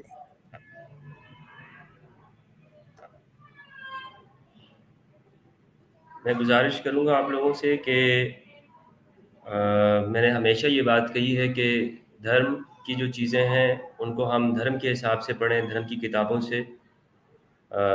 अगर आप इस्लाम को मुसलमानों को देख के समझेंगे तो आपको इस्लाम समझ में नहीं आएगा मुसलमानों को देखकर। तो मुसलमानों को ना देखें या हिंदुओं को ना देखें, असल ओरिजिनल टेक्स्ट को हम पढ़ेंगे तो हम उस पर बात करें। बहुत शुक्रिया आपका। अच्छा, हमारे साथ और कौन हैं? अशोक जी काफ़ी देर से इंतज़ार कर रहे हैं। जी अशोक जी कहिए। नमस्ते सर, कैसे आप? जी साहब, मैं ठीक हूँ, अल्लाह का शुक्र है। नमस्कार जी सर, मेरा थोड़ा 2-3 क्वेश्चन आप पूछ सकते हैं सर? जी जी बिल्कुल, पूछिए, कहिए। जो अभी साहब बोल रहा था ना हिंदू धर्म के बारे में, उनको क्या पता है हिंदू धर्म के बारे में? देखिए, मैंने उस पर कमेंट कर दिया अशोक जी, मैंने उस पर कह दिया कि कोई अधिकार नहीं है कि सनातन के ऊपर हम उस पर बात करें। यहाँ अगर देखें, अगर हिंदू कर रहा है कुछ तो उस पर हिंदुओं के ऊपर बात हो सकती है कि वो क्यों ऐसा कर रहे हैं मुसलमानों के साथ। अगर मुसलमान कर रहे हैं तो हम उस पर बात कर सकते हैं, लेकिन किसी को देख कर उसके धर्म पे हम बात नहीं करेंगे। जी मेरा बात, हम हिंदू है, आप मुसलमान है, हम आपका चैनल में है तो आप थोड़ा अच्छे दिखते हैं इसलिए आए। बहुत बहुत शुक्रिया आपका, आप आए हैं, आपका नमस्ते है। आप कहिए, आप क्या कहना चाहेंगे? अगर देखिए अगर आपका चैनल में दूसरा आके कोई हिंदू आके मुस्लिम को गाली देगा, मुस्लिम आके हिंदू को गाली देगा, अच्छा नहीं लगता। अशोक जी, हमने उसको करेक्ट कर दिया है। वो मुसलमान भी नहीं है, वो एथियस्ट थे। वो हमें नहीं पता था उनका नाम मुसलमान हुआ था, मुसलमान भी नहीं। मेरे को वो कौन है पता नहीं, लेकिन किसी धर्म का किसी को गाली नहीं देना चाहिए। कोई नहीं दे सकता जी, हमारे चैनल पे आके कोई किसी धर्म को गाली नहीं दे सकता। क्योंकि उससे क्या होता है, आपका नाम बदनाम होता है। नहीं दे सकता कोई भी यहाँ पे, इसलिए सर बस ये इसीलिए मैं लाइव करता नहीं हूँ, लेकिन आप लोगों की फरमाइश पे मैं लाइव करता हूँ। मुझे नहीं पता यहाँ पर कोई शख्स नाम बदल के कौन आ जाए, मुझे नहीं पता, और ना मुझे इसका ज़्यादा एक्सपीरियंस है। इसी वजह से मैं लाइव नहीं करता हूँ। जब मैं लाइव नहीं करता हूँ स्ट्रीम, तो आप लोग कहते हैं कि मुफ्ती डिबेट नहीं करता, डिबेट से डरता है। तो बहुत सारी चीज़ें हैं, मैं इसको इस तरह मैनेज नहीं कर सकता हूँ, और मैं ये लाइव पे नहीं आता हूँ। बहरहाल चलें, मेरी बात को आप अच्छी तरह समझ गए होंगे। बहुत शुक्रिया अशोक जी आपको। अभी हमारा देखते हैं आगे, हमारे साथ मनोज जी हैं। जी मनोज जी। नमस्कार मुफ्ती साहब। जी नमस्कार, अस्सलाम वालेकुम। बहुत अच्छी वार्ता चल रही है, और मेरा कहना यह है कि जब तक हम एक दूसरे को समझेंगे नहीं, बात करेंगे जब नजदीक आएंगे। और जहां तक हिंदू धर्म की बात है, मैं ये मानता हूं कि हम पूरी तरह से धर्म के लिए ही पूरे जीवन अर्पित रहते हैं, ईश्वर को याद करते रहते हैं और ये मानते हैं कि अगला जन्म जो है हमारा सुधरे और अच्छा रहे। और वसुधैव कुटुंबकम, सबको जीने का अधिकार है। और प्रॉब्लम ये है कि हम बात नहीं करते एक दूसरे से। अब आपने शुरुआत करी है तो मैं समझता हूँ कि काफी गलतफहमियां भी दूर होंगी लोगों की, और टॉलरेंस रखना होगा हमें एक दूसरे के प्रति, टॉलरेंस। बाकी क्या करते हैं मनोज जी, आप अपने बारे में बताइए थोड़ा। मैं डिस्ट्रिक्ट अलवर राजस्थान में रहता हूँ और गवर्नमेंट सीनियर सेकेंडरी स्कूल में साइंस का लेक्चरर हूँ। Very good. तो राजस्थान में अच्छा, डिस्ट्रिक्ट अलवर है, दिल्ली से लगभग 150 किलोमीटर दूर। राजस्थान की कोई अच्छी चीजें बताएं, क्या मशहूर है राजस्थान के बारे में? बड़ा सुना है राजस्थान। राजस्थान में जयपुर जो है, यहाँ का जो हिस्टोरिकल है ज्यादातर जो है, जैसे महाराणा प्रताप है, ठीक है ना, और वहाँ का जो किला है चित्तौड़गढ़ का किला है, और जयपुर के काफी जो है हवा महल हैं, जैसे हिस्टोरिकल प्लेस है, काफी अच्छी अच्छी चीजें हैं। और जोधपुर में जो है फोर्ट वगैरह है, प्राचीन जितने भी पुराने फोर्ट हैं, और राजपूताना में तो वीरों की गाथाएं बिखरी हुई हैं, रानी पद्मिनी की गाथाएं। अच्छा, राजस्थान के लोग कौन सी बोली बोलते हैं? सिंधी बोलते हैं? राजस्थान के लोग जो है पश्चिम राजस्थान में जो है मारवाड़ी बोली जाती है, और नॉर्थ जो पार्ट है उसमें बागड़ी और पंजाबी, ईस्टर्न राजस्थान में बोली जाती है। पूरे राजस्थान में कई लैंग्वेजेस जो है बोली जाती हैं। ठीक है, तो क्या कहना चाहेंगे आप इस चैनल के द्वार पे? मैं ये कहना चाह रहा हूँ कि सब लोग जो है अपने विचारों को खोलें और दूसरों की सुने, ताकि दुनिया में कैसे देखते हैं आप? मेरे बड़े पुराने देखने वाले हैं, मेरे काम को आपने देखा होगा, मैं भगवत गीता का अध्याय करता हूँ। कैसे लगता है आपको? बिल्कुल, मैं बिल्कुल आपकी जो है काबिल तारीफ है कि आपने श्रीमद् भगवत गीता को नजदीक से जानने का प्रयास किया, और ये एक ऐसा समंदर है जिसमें आप जितने भी गहराई में जाते जाएंगे आपको ये लगेगा अभी इसका अंत नहीं आया। अब आप कई बार कंफ्यूज होते हैं कि हिंदुइज्म क्या है, सनातन क्या है। अभी वो अजय जी बता रहे थे कि सनातन इज नॉट धर्म, धर्म इज। अब आप ये पूछते हैं कि हिंदुओं का धर्म कौन सा है, आप भी उलझन में हो जाते हैं कि कोई कुछ कह रहा है, कोई सनातन कह रहा है, कोई हिंदू धर्म कह रहा है। तो ये ऐसा सागर है जिसमें जितना आप जाएंगे उतनी आपको नई नई चीजें मिलेंगी। बाकी वर्ल्ड सिविलाइजेशन है, हिंदू सिविलाइजेशन, तो मैं समझता हूँ कि पढ़ना चाहिए इसको, जो है नजदीक से पढ़ना चाहिए। और हम आंखों के आगे से चश्मा हटा दें तो हमें चीजें अच्छी दिखेंगी। अगर मैं हरा चश्मा लगाऊंगा तो मुझे सारी दुनिया हरी दिखेगी, पीला लगाऊंगा तो पीली दिखेगी। हम चश्मा हटा के अगर पढ़ेंगे और चश्मा हटा के दुनिया को देखेंगे तो हमें अच्छी और साफ दुनिया दिखाई देगी। और मैं आपको जो है बहुत बहुत बधाई देता हूं कि आपने इतने कॉम्प्लिकेटेड और इतने संगीन मैटर के ऊपर जो है ये अपना प्रोग्राम चालू कर रखा है। और मैं लोगों के कमेंट्स भी पढ़ता हूँ, काफी हॉट कमेंट्स आते हैं, काफी तीखे कमेंट्स आते हैं, और पेशेंस जो आपका बनाए रखा है आपने, उसके लिए बहुत बहुत धन्यवाद आपको।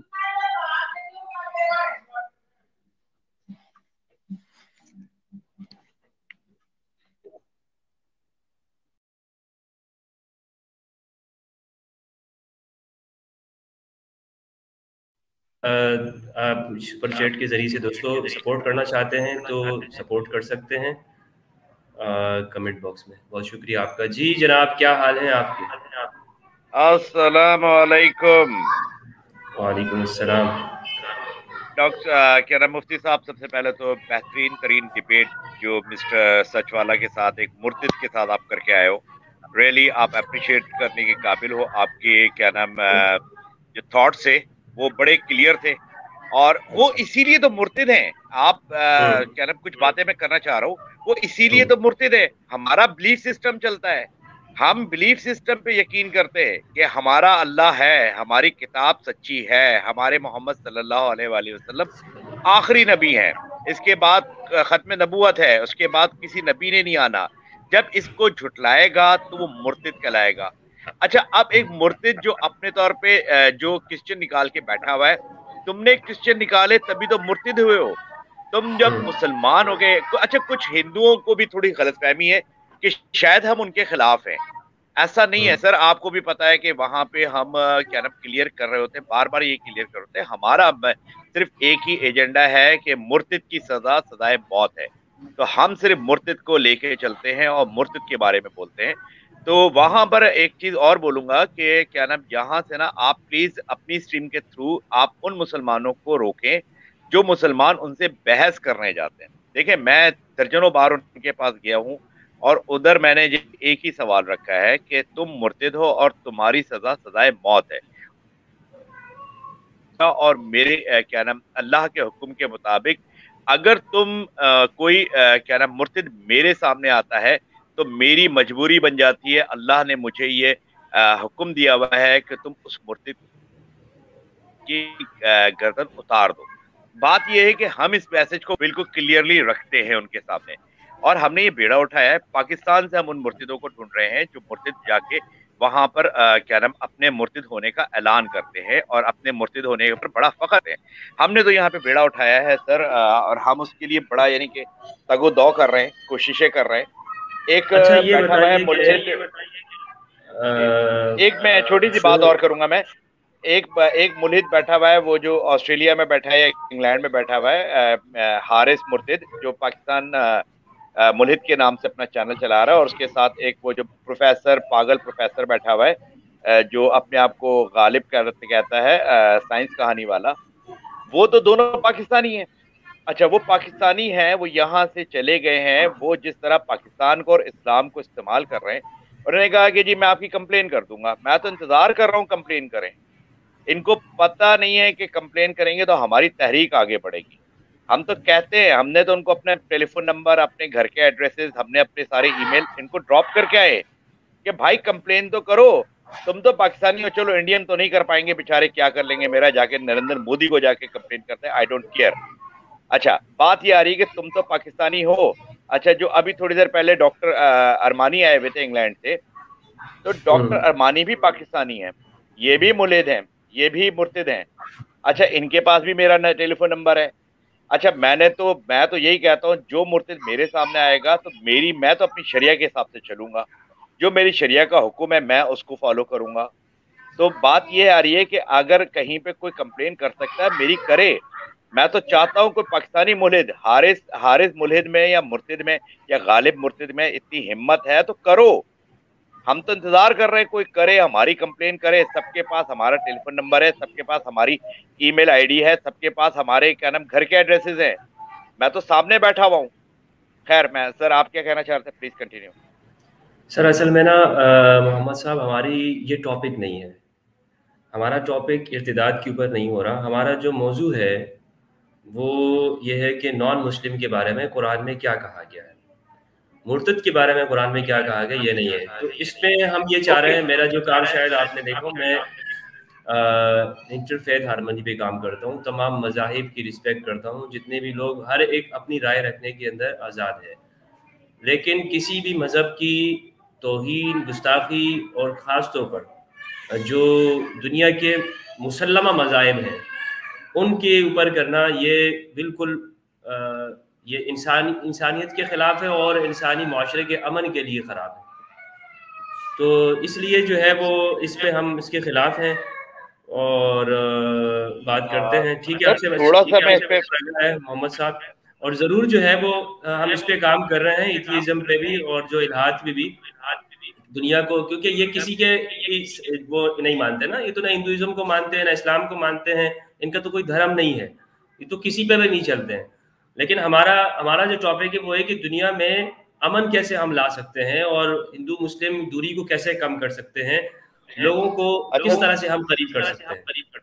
सर देखें, अभी रिसेंटली आपके सामने है वाकयात, जितने भी हिंदू बरादरी के साथ अगर किसी लेवल पे कुछ भी ज्यादती हुई है तो आप देखें कि हमारी सरकार खुद खड़ी होती है, उस हिंदू बिरादरी के साथ खड़ी होती है। कितनी बड़ी मिसाल है कि हमारा प्राइम मिनिस्टर खुद एक मंदिर की तामीर के अंदर हिस्सा ले रहा है। ये तारीख के अंदर पहली दफा हो रहा है कि हमारे प्राइम मिनिस्टर ने एक हिंदुओं के लिए उनकी इबादत गाह, और हम इसको अप्रिशिएट करते हैं।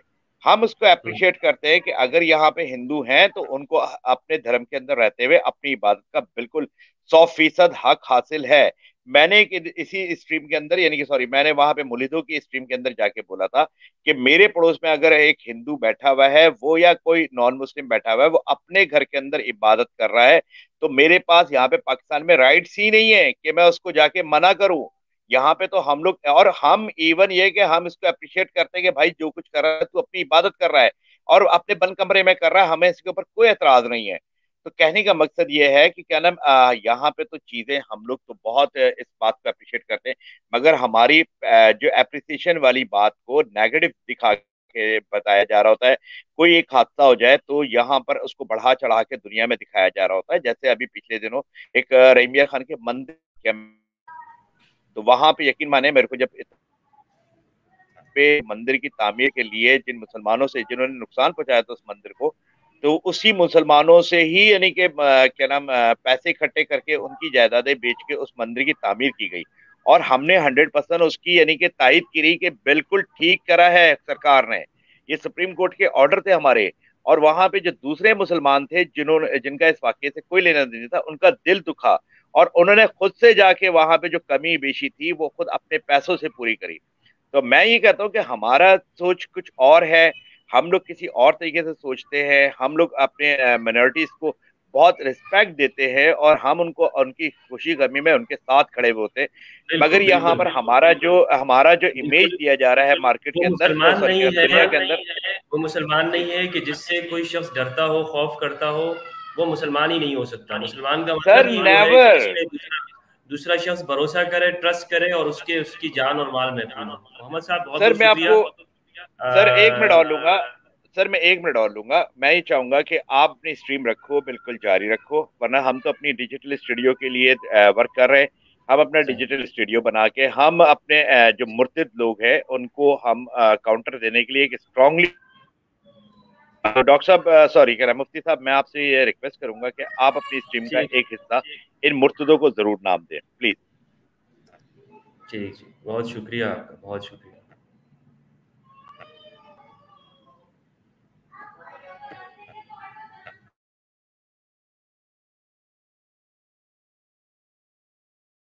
कौन है हमारे साथ जनाब? जी जनाब। सर नमस्ते और अस्सलाम वालेकुम। नमस्ते, वालेकुम अस्सलाम। जी मैं शायनदेव चौधरी बोल रहा हूँ, कलकत्ता ईस्टर्न इंडिया से। जी जी जनाब, जी जनाब, कैसे हैं आप? बहुत अच्छा, अल्लाह का शुक्र है। आप कैसे हैं? आप अच्छे लग रहे हैं। बस जी, बहुत शुक्रिया, बहुत शुक्रिया। सर मैं आपका वीडियो देखता हूँ, जो यूट्यूब में आपका चैनल है, तो आपका जो गीता, श्री भगवद गीता का और कुरान का जो स्टडी है वो भी मैं फॉलो करता हूँ। और पहली बार मैंने किसी मुफ्ती साहब को देखा है कि इस तरह से रिलीजियस स्टडी लेकर और दूसरे रिलीजन के बारे में जो सच है, जो सटीक बात है, वो आप सबके सामने रखते हैं। तो मेरा सिर्फ यही ख्वाहिश है और रिक्वेस्ट है आपसे कि आप ये बरकरार रहिए और आपका जो प्रयास है कि इंटरफेथ हार्मनी का जो आपने एक मोटो किया है, ये मोटो बरकरार रखिए। यही मैं बस आपसे मेरा रिक्वेस्ट है, ताकि हम बहुत और शुक्रिया, सीख बहुत सके। शुक्रिया और शायनदेव चौधरी भाई, बहुत शुक्रिया आपका। ये बताइए करते क्या हैं आप? जी मैं एक एक्चुअली पीएचडी स्कॉलर हूँ। जबरदस्त और जबरदस्त। किस पे पीएचडी किया आपने? जी मेरा पीएचडी चल रहा है अभी।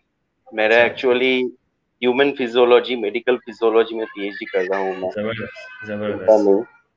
तो ये तो बताइए कि आपको दोस्त वगैरह हैं मुसलमान आपके साथ वहाँ यूनिवर्सिटी हाँ कॉलेज में? जी, हाँ जी, हाँ जी। और आपको सुन के ये और खुशी होगी कि मैं जिस डिस्ट्रिक्ट से हूँ बंगाल का, वहाँ पर 67 या 68% मुस्लिम आबादी है। अच्छा, और सही है। मतलब मेजोरिटी मुस्लिम ही है यहाँ पर। तो मेरा तो पड़ोसी भी मुस्लिम है। शिया मुस्लिम है। अच्छा अच्छा, शिया मुस्लिम है। तो आपको कैसा लगता है उनके साथ मिलके बात करके? आपको कभी लगा है कि ये मुझे डर लगा है आपको नहीं उनसे? नहीं नहीं नहीं नहीं नहीं, बिल्कुल नहीं। बल्कि ईद में तो हमें मिठाई खिलाते हैं, हम दीपावली में मिठाई खिलाते हैं। क्या बात, ये रिलेशन है हमारे साथ, तो ऐसा ही जबरदस्त होना जबरदस्त। चाहिए। मतलब ऐसा हमें ही यही होना, सिखाता है। ऐसा ही और होना चाहिए। सर, मैं आपको एक ऑफ द टॉपिक एक सवाल पूछना चाहता हूँ, जी अगर जी मुझे आप इजाजत दे तो। जी जी, कहिए। ए- एक चीज मैं पूछना चाहता हूँ कि अ, पाकिस्तान में जो इंटरफेथ हार्मनी है, जैसे मैंने आपको देखा है कि रमियार खान के वाकया के बाद आपने खुद एक स्टेप लिया था कि हम्म। इंटरफेथ हार्मनी के लिए। तो इसका मतलब अब क्या सिचुएशन है, लोग में क्या है, क्या वो हिंदुओं को सच में नफरत करते हैं, या आप जिस रास्ते में हैं, जैसे आप हार्मोनी की कोशिश कर रहे हैं वही कर रहे हैं? थोड़ा ये हमें थोड़ा बताइए। देखें भाई, यहाँ पर ना हमारे साथ जो शहर के इलाके हैं वहाँ पर तो हाँ, बहुत कम ऐसे होता है कि कोई ऐसे कुछ सुनने को मिलता है। तो इक्का अच्छा। दुक्का जो वाक़या हो जाता है, जहाँ पर जो हिंदू ज़्यादा हैं वो सिंध के एरिया में हैं। और जी जी। सिंध अभी सिर्फ मुसलमानों की हालत नहीं, बल्कि वहाँ सब की हालत ऐसी है कि बहुत ज़्यादा बेसिक उससे वो नीचे हैं। यानी अच्छा आप यूँ समझ लें कि जो ज़्यादा बड़े सिटी हैं तो वहाँ पर सभी आगे ग्रोथ कर रहे हैं, चल रहे हैं। तो अच्छा। अच्छा ऐसा कुछ नहीं है कि मसलन मैं ये कहूँ कि हर मुसलमान वो निकल पड़े और वो कहे कि यार मुझे तो आज ज़रूर किसी न किसी हिंदू को मारना है और ये करना है, मैं तो बस ये कर लूँगा। ऐसा नहीं होता। नहीं, कभी वो भी तो इस्लाम के खिलाफ है। वो तो इस्लाम कभी उसको मतलब वो तो इस्लाम से ही खारिज है, मुझे जी। जितना पता है। हाँ, झगड़े हो जाते हैं तो उस झगड़े के अंदर कोई ये बात कर दे कि यार इसको ये तो हिंदू है, चलो मैं ज़्यादा हूँ तो मैं उसको मार दूँगा, ये कर दूँगा। तो झगड़े होते रहते हैं, लेकिन वो झगड़े भी कुछ इतने बड़े लेवल पर नहीं हुए। हाँ, सिर्फ़ 90 में जो कुछ जो हुआ है उसके बाद से हाँ कोई हाँ। ऐसे वाक़यात नहीं हुए। तो अभी अच्छा उस अच्छा। वाक़ये पर गवर्नमेंट ने बहुत स्ट्रिक्ट एक्शन लिया था, उन लोगों को सबको पकड़ा, लोग अब ऐसा काम करने से डरे हुए हैं। तो अभी आप देखें उसके बाद से कुछ ऐसा नहीं हुआ।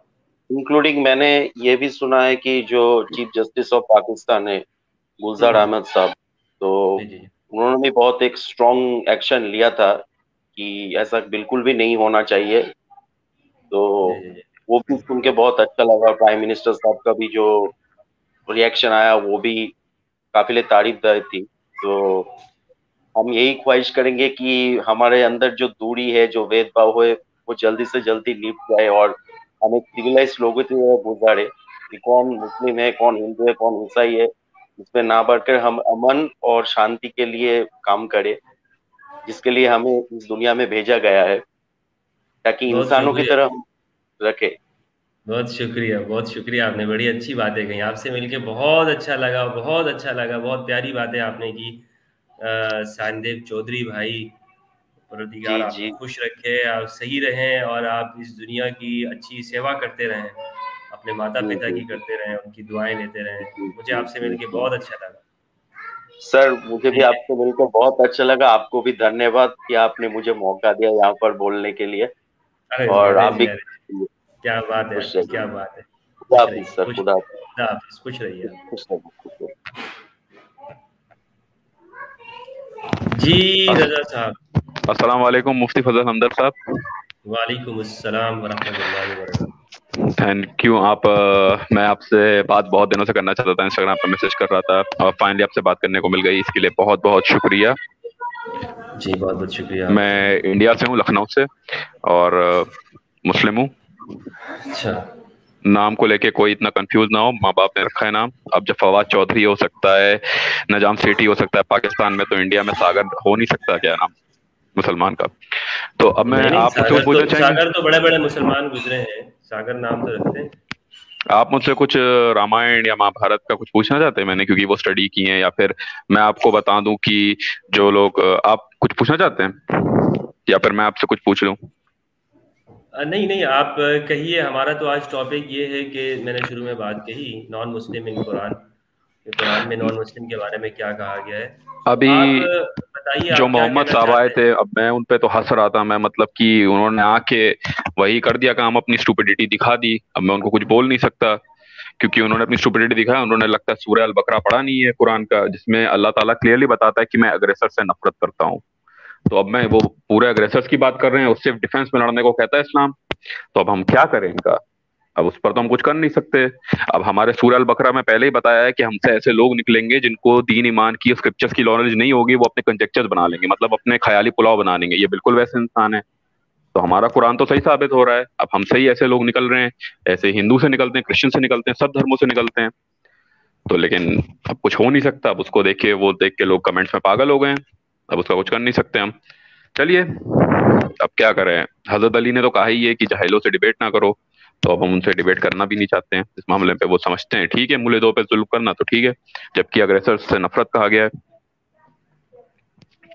अब ये जो बिलीव मी कह रहे हैं सहील के चैनल पे आके बात कर लो, इनको खुद नहीं पता उसकी आधी से ज्यादा फॉलोइंग बीजेपी आरएसएस की है। वो अंकुर आर्या के जाता है चैनल पे, और अंकुर आर्या क्लियरली इस्लामोफोबिक है, वो तो नफरत फैलाता है। तो इसीलिए मैंने आपको मना किया था सहील के चैनल पे जाने के लिए। चलिए छोड़िए। अच्छा एक बात मैं पूछना चाहूंगा, लोगों को ये बहुत गलत फहमी है कि इस्लाम तलवार के जोर पे इंडिया पे आया है। मैं आपको बता दूं, इस्लाम अरब ट्रेडर्स के थ्रू इंडिया आया था, मुफ्ती फजल साहब। और जो लोग इस्लाम में कन्वर्ट हुए थे, इस्लाम 1400 साल से इंडिया में। हमारे पास दो सबसे पुरानी मस्जिदें हैं, एक गुजरात में है बरवादी मस्जिद, और एक है चेरमान जुमा मस्जिद जो सल्लल्लाहु अलैहि वसल्लम के टाइम से थी। तो इस्लाम 1400 साल से इंडिया में, गौरी और गजनवी से नहीं आया है, पहली चीज। और इस्लाम जब इंडिया में अरब ट्रेडर्स के थ्रू आया था तो उन्होंने अपने धर्म का प्रचार किया, सिंपल। तो इसलिए कर लिया क्योंकि वो कास्ट सिस्टम से परेशान थे। कास्ट सिस्टम में बहुत पीड़ा है, और कास्ट सिस्टम का तो ये झूठ ये कर नहीं सकते कि कास्ट सिस्टम नहीं है हमारा। तो ये है एक चीज। अब ऋषभ राज कह रहे हैं कि मैं कन्वर्ट हुआ हूँ, ठीक है भाई, मान लो कन्वर्ट हूँ, मैं कन्वर्ट नहीं हूं, मैं पैदा ही हुआ हूँ मुसलमान। आप कुछ, आपका माइक म्यूट है मुफ्ती फजल साहब, आपका माइक म्यूट है। अब ऑन हो गया। ऋषभ राज जो है ना हमारे, ये सनातन धर्म पे बड़े ज्ञानी हैं, ये बड़े हमारे साथ इसमें रहते हैं। एक तो मुफ्ती फजल साहब अब मैं रामायण, और जब मैंने रामायण और महाभारत पढ़ी, मैं बहुत हंसने लगा कि टीवी सीरियल पे क्या दिखाया जाता है और रियल रामायण और महाभारत क्या है। तो मैं तो उस पर हंसने लगा था कि जब मैंने पढ़ी, मैंने कहा कितना हिंदुओं को झूठ बोला जाता है। अच्छा एक बात मैं और बताना चाहता हूँ ताकि कंफ्यूजन ना हो, कि हम कहते हैं मुसलमान दूसरे धर्मों के खिलाफ जंग लड़ता है, और हिंदू कहते हैं हमने किसी धर्म के खिलाफ जंग नहीं लड़ी। ये इनका टोटल झूठ है। इन्होंने बुद्धिस्ट के खिलाफ जंग लड़ी है। पुष्यमित्र शुंग, मेरुकाला, ये दो राजा ऐसे जिन्होंने बुद्धिज्म के खिलाफ जंग छेड़ दी थी। हिस्ट्री उठा के देख लिए। इन्होंने बुद्धिस्ट की मोनेस्ट्रीज, बुद्धिस्ट के स्क्रिप्चर्स, बुद्धिस्टों को ढूंढ ढूंढ के मारा। तो इनका भी वैसा ही इतिहास है। इन्होंने अपने ब्राह्मणों पर जुल्म किए। कर्तवीर अर्जुना और परशुराम की कहानी महाभारत में और रामायण में मिलती है। तो हिंदुओं ने भी अपने ऊपर जुल्म किए हैं। ऐसा नहीं है कि हिंदू ने दूध के धुले हैं। ये तो ये नाटक खेले ना, क्योंकि मुझसे हिस्ट्री की नॉलेज है, हमसे कर भी नहीं सकते। अच्छा बताइए, आप बताइए। मैं तो बस यही कह रहा हूँ कि जब मैंने सनातन धर्म को पढ़ लिया, मैंने कहा कि मैं इनसे क्या नफरत करूं, इनकी किताबों में भी वही है, तो मैं इनसे कोई नफरत तो कर नहीं सकता, मैं सबको समझा नहीं सकता। यानी आप ये कह रहे हैं कि इनकी किताबों में जो लिखा हुआ है, जो धर्म, वो ये पढ़ते नहीं है। ये लोग मीडिया से सुन के, वीडियो से सुन के, इनकी ज्यादातर नॉलेज वही है। इनके टीवी सीरियलों पे सब झूठ दिखाया जाता है इनको खुद। अच्छा आपको पता है, हिंदू स्कॉलर इस चीज पे डिबेट करते हैं कि रामायण का जो उत्तरकांड है, लास्ट चैप्टर है, वो है पार्ट या नहीं। इस चीज पे वो डिबेट कर रहे हैं। हिंदू आपस में ही इस चीज पे डिबेट करते हैं। अब इनको गोदी मीडिया, एक मीडिया का ग्रुप है जो पूरा बीजेपी के सपोर्ट है, बीजेपी के हाथों बिका हुआ है। अब वो क्या करता है कि झूठ फैलाता रहता है मुसलमानों के खिलाफ। अभी त्रिपुरा में मुसलमानों के साथ जुल्म हो रहा है, उस पर पीओए ठोक दे रहा है, मतलब अनलीगल एक्टिविटी वाला एक कानून होता है, उस पर ठोक दे रहा है, मुसलमानों पे जुल्म हो रहा है। तो क्या बोले इन पर। बीजेपी ने 7 सालों में इंडिया को बर्बाद कर दिया है।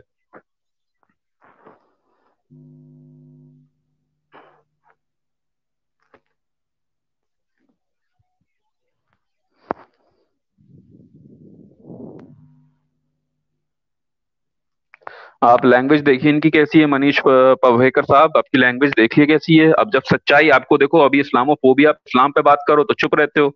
अब मिर्ची लगी खुद के धर्म पे तो देखिए कैसे चिल्लम चिल्ली हो रही है। ये वही है, बीजेपी के भक्त प्रूफ कर दिया। कांग्रेस का नाम जहां लिया, बीजेपी के आ गए। चलो देखा, मैंने कहा था ये सहील के सारे फॉलोअर्स वही हैं, बीजेपी के भक्त, आरएसएस के भक्त। अंकुर आर्या के वक्त तो मेरा तो सही साबित हुआ। चलो थैंक यू।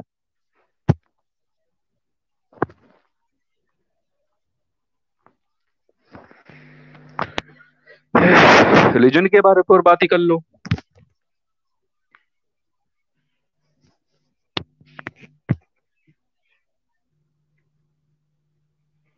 मुफ्ती बदल साहब अब हैं वहीं पे?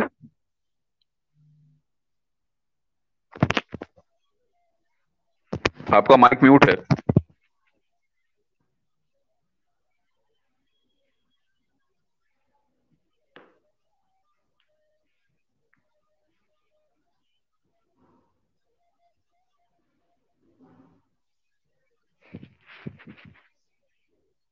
जी भाई, वो अजान का टाइम था, अजान हो रही थी तो मैं माफ कर दिए मुझको, माफ कर दिए मुझे। जी कहिए आप। मैंने माइक म्यूट कर दी था इसीलिए कि आप बोलते रहें। तो आपने आप मुझे ये बताइए कि ये आजकल जो हिंदू मुस्लिम की जो बात हो रही है, आप क्या समझते हैं कि इंडिया में हालात ऐसे ही हैं कि मुसलमान और हिंदू आपस में लड़ रहे हैं? बिल्कुल लड़ रहे हैं, बिल्कुल लड़ रहे हैं, क्योंकि मीडिया ने हर टाइम मुसलमानों को टारगेट करती है या तो सिखों को टारगेट करती है, उनको खालिस्तानी बोल दिया किसानों को हमारे, और हर चीज में जिहाद, फूक जिहाद, लव जिहाद, ये जिहाद, वो जिहाद, ऐसे ऐसे जिहाद बना दिए जो कभी सुने भी नहीं है हमने। चूड़ी जिहाद सुन रहे हैं आप? चूड़ी जिहाद अब आप सुन रहे हो? मीडिया इतना फालतू बैठा है, 5,000 करोड़ रुपए बीजेपी दे रही है तो मुसलमानों के लिए नफरत उगल रहे हो, ये वही आ रहे बीजेपी आरएसएस के पास, और ये सहील एक्स मुस्लिम ये सब इनको बेवकूफ बनाते हैं, और ये जाके चंदा दे रहे हैं उनको। इन्होंने क्यों नहीं आपका थर्ड चैनल की मानी? क्योंकि चंदा नहीं आएगा ना, चंदा आता है उनसे, तो अब हम तो कुछ कर नहीं सकते। अब भाई उल्टा पड़ गया, हैरिस सुल्तान को जिन हिंदुओं ने सपोर्ट किया, हिंदू एथिस्ट बन गए, हिंदू को ही नुकसान हुआ, इस्लाम को तो कुछ हुआ नहीं, उल्टा वो बर्बाद हो गए। ये बात तो है कि इससे तो हिंदुओं को ही नुकसान है कि जो एथियस्ट है ना वो मुसलमानों के काम के रह रहे हैं ना हिंदुओं के काम के रह रहे हैं। अच्छा अभी आपको बताता हूँ, गुजरात में अल्लाह का अजाब पड़ा, जैसे मुसलमानों के साथ ये जो कर रहे हैं ना एक मुस्लिम, उल्टा अजाब पड़ गया। 500 लोगों ने इस्लाम कबूल कर लिया, 1500 हिंदुओं ने बुद्ध धर्म कबूल कर लिया। जाइए, इनकी कास्ट सिस्टम की वजह से तंग आके उन्होंने कबूल कर लिया, अजाब पड़ गया ना। मुसलमानों के लिए गड्ढा खोद रहे थे ये लोग, वो एक्स मुस्लिम, फेक एक्स मुस्लिम बन के, क्योंकि अपना चेहरा और अपना नाम तो दिखाना नहीं है, क्योंकि पता है वहां एक्सपोज हो जाएंगे अगर इनका बीजेपी आरएसएस का लिंक पता चल जाएगा, वहीं के तो हैं ये, फॉलोअर्स भी सारे उनके। 500 लोगों ने इस्लाम कबूल किया गुजरात में, और 1500 लोग हिंदू से बुद्ध बन गए। जाइए, 2000 हिंदुओं का लॉस हो गया गुजरात में, मोदी के स्टेट में। तो अजाब तो पड़ता ही है, हमारा तो अजाब कर्मा भी, हमारे में भी कर्मा है अजाब, तो हमारा तो कुरान सही हो रहा है। आप मुझे ये बताएं कि आम हिंदू और आम मुसलमान, क्योंकि मैंने तो जहां तक मुझे बताया, आम हिंदू आम मुसलमान, आम हिंदू आम मुसलमान खुश है, आम हिंदू आम मुसलमान तड़प रहे हैं, जॉब नहीं है, बेरोजगारी है, देश का क्या कहते हैं पासपोर्ट की रैंक गिर गई, देश का भुखमरी इंडेक्स बिगड़ गया है, बस हिंदू मुस्लिम दिन भर डिबेट पे होता रहता है, दिन भर हिंदू मुस्लिम करो और नफरत भरो, सब लोग यहाँ पे आ रहे हैं, और वही सब लोग इन एक्स मुस्लिम की जेबें भर रहे हैं और बेवकूफ बन रहे हैं। ये क्यों हो रही है ये मुस्लिम हिंदू मुस्लिम नफरत? क्योंकि मीडिया, इलेक्शंस, बीजेपी हिंदुओं को 5,000 करोड़ रुपए मीडिया पे खर्चा हुए हैं इन 7 सालों पे केवल, कि मुसलमानों के खिलाफ नफरत उगलो, सिखों के खिलाफ नफरत उगलो। अभी गुड़गांव में जुम्मे की नमाज के लिए जंगें छीन ली हमारी बीजेपी ने, लेकिन क्या हुआ, हिंदू सिख भाई आ गया, अपने गुरुद्वारे ऑफर किए, हिंदुओं ने अपनी छतें ऑफर की। ये है असली भाईचारा, ये है असली सिख और हिंदू। अभी किसान आंदोलन में हमारे किसान भाइयों को हलवा खिला रहे थे हमारे मुसलमान भाई कि हम आपका टूटने नहीं देंगे, हमारे किसानों ने झुकवा दिया मोदी सरकार को। तो ये सबसे उल्टा अजाब इन पे ही उल्टा पड़ रहा है, पूरे इंडिया की बेइज्जती हो रही है। अमेरिका ने रेड लिस्ट में डाल दिया इंडिया को कि इंडिया माइनॉरिटीज के लिए सेफ नहीं कंट्री, इनको कुछ नहीं पता है, ये लोग सिर्फ ख्याली पुलाव बना रहे हैं ये लोग अपने।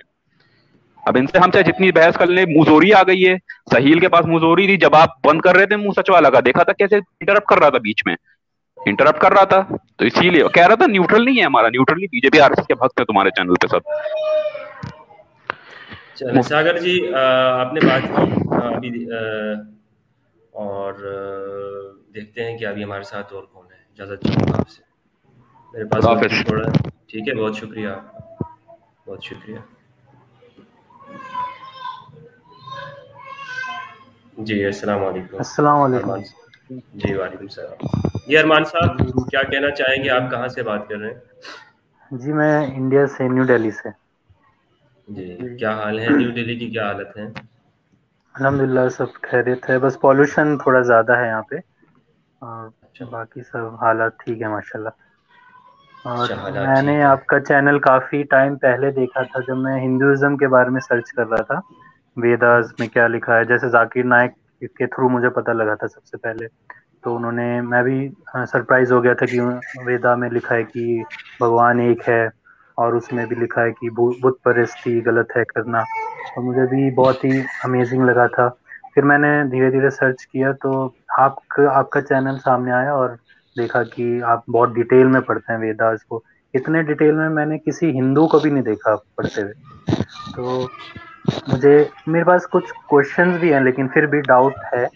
मैंने हिंदूज से पूछा है तो वो सब अलग अलग चीजें बताते हैं, तो आप क्लियर कर सकते हैं। जैसे हिंदुइज्म में, जैसे मैं उनसे डिस्कशन करता हूँ, मैं मुस्लिम हूँ ऐसे, और मैं उनसे डिस्कशन करता हूँ तो मैं उनको ये बताता हूँ कि आपके रिलीजन में ये लिखा है कि खुदा एक है, लेकिन वो बोलते हैं कि नहीं, हमारे में 4 खुदा हैं, ब्रह्मा और कृष्णा, शिव, ऐसे करके बताते हैं। और कुछ बताते हैं कि 36 मिलियन खुदा हैं, और कुछ बताते हैं कि एक खुदा है लेकिन वो डिवाइड हो गए हैं बहुत सारे चीजों में, मतलब। और कुछ बोलते हैं कि हर चीज खुदा है ना, टेबल चेयर पेड़ पौधे, हर चीज खुदा है। तो क्या कंसेप्ट है, एक्चुअल कंसेप्ट, वो आप क्लियर कर सकते हैं? ये मेरा क्वेश्चन है। देखें, हिंदुओं के अगर आप इनमें भी मुख्तलिफ फ़िरके हैं, मुख्तलिफ सेक्ट हैं। जैसे अभी शुरू में भी बात हुई तो इन लोगों के यहाँ खुदा का कॉन्सेप्ट अलग-अलग है, लेकिन जो असल जो ओरिजिनल टेक्स्ट है, उसमें एक ही है कि जिसने इस पूरे संसार को बनाया, जो मौत देता है, ज़िंदगी देता है, जिसने देवी-देवताओं को भी पैदा किया, वो एक ही है। वो 10 नहीं है, वो 100 नहीं है, वो करोड़ नहीं है। ये बात तय है। इसके अलावा कोई बात अगर आपसे करता है तो आप उनसे ये कहिए कि आप मुझे जो आपके असल जो टेक्स्ट है उसमें से आप साबित करके दिखा दें, किसी एक में लिखा हो। तो कहीं पर नहीं लिखा, बल्कि श्रीमद् भगवत गीता में तो लिखा है कि जो देवी देवताओं के पास जाते हैं वो मुझ तक नहीं पहुंचते हैं।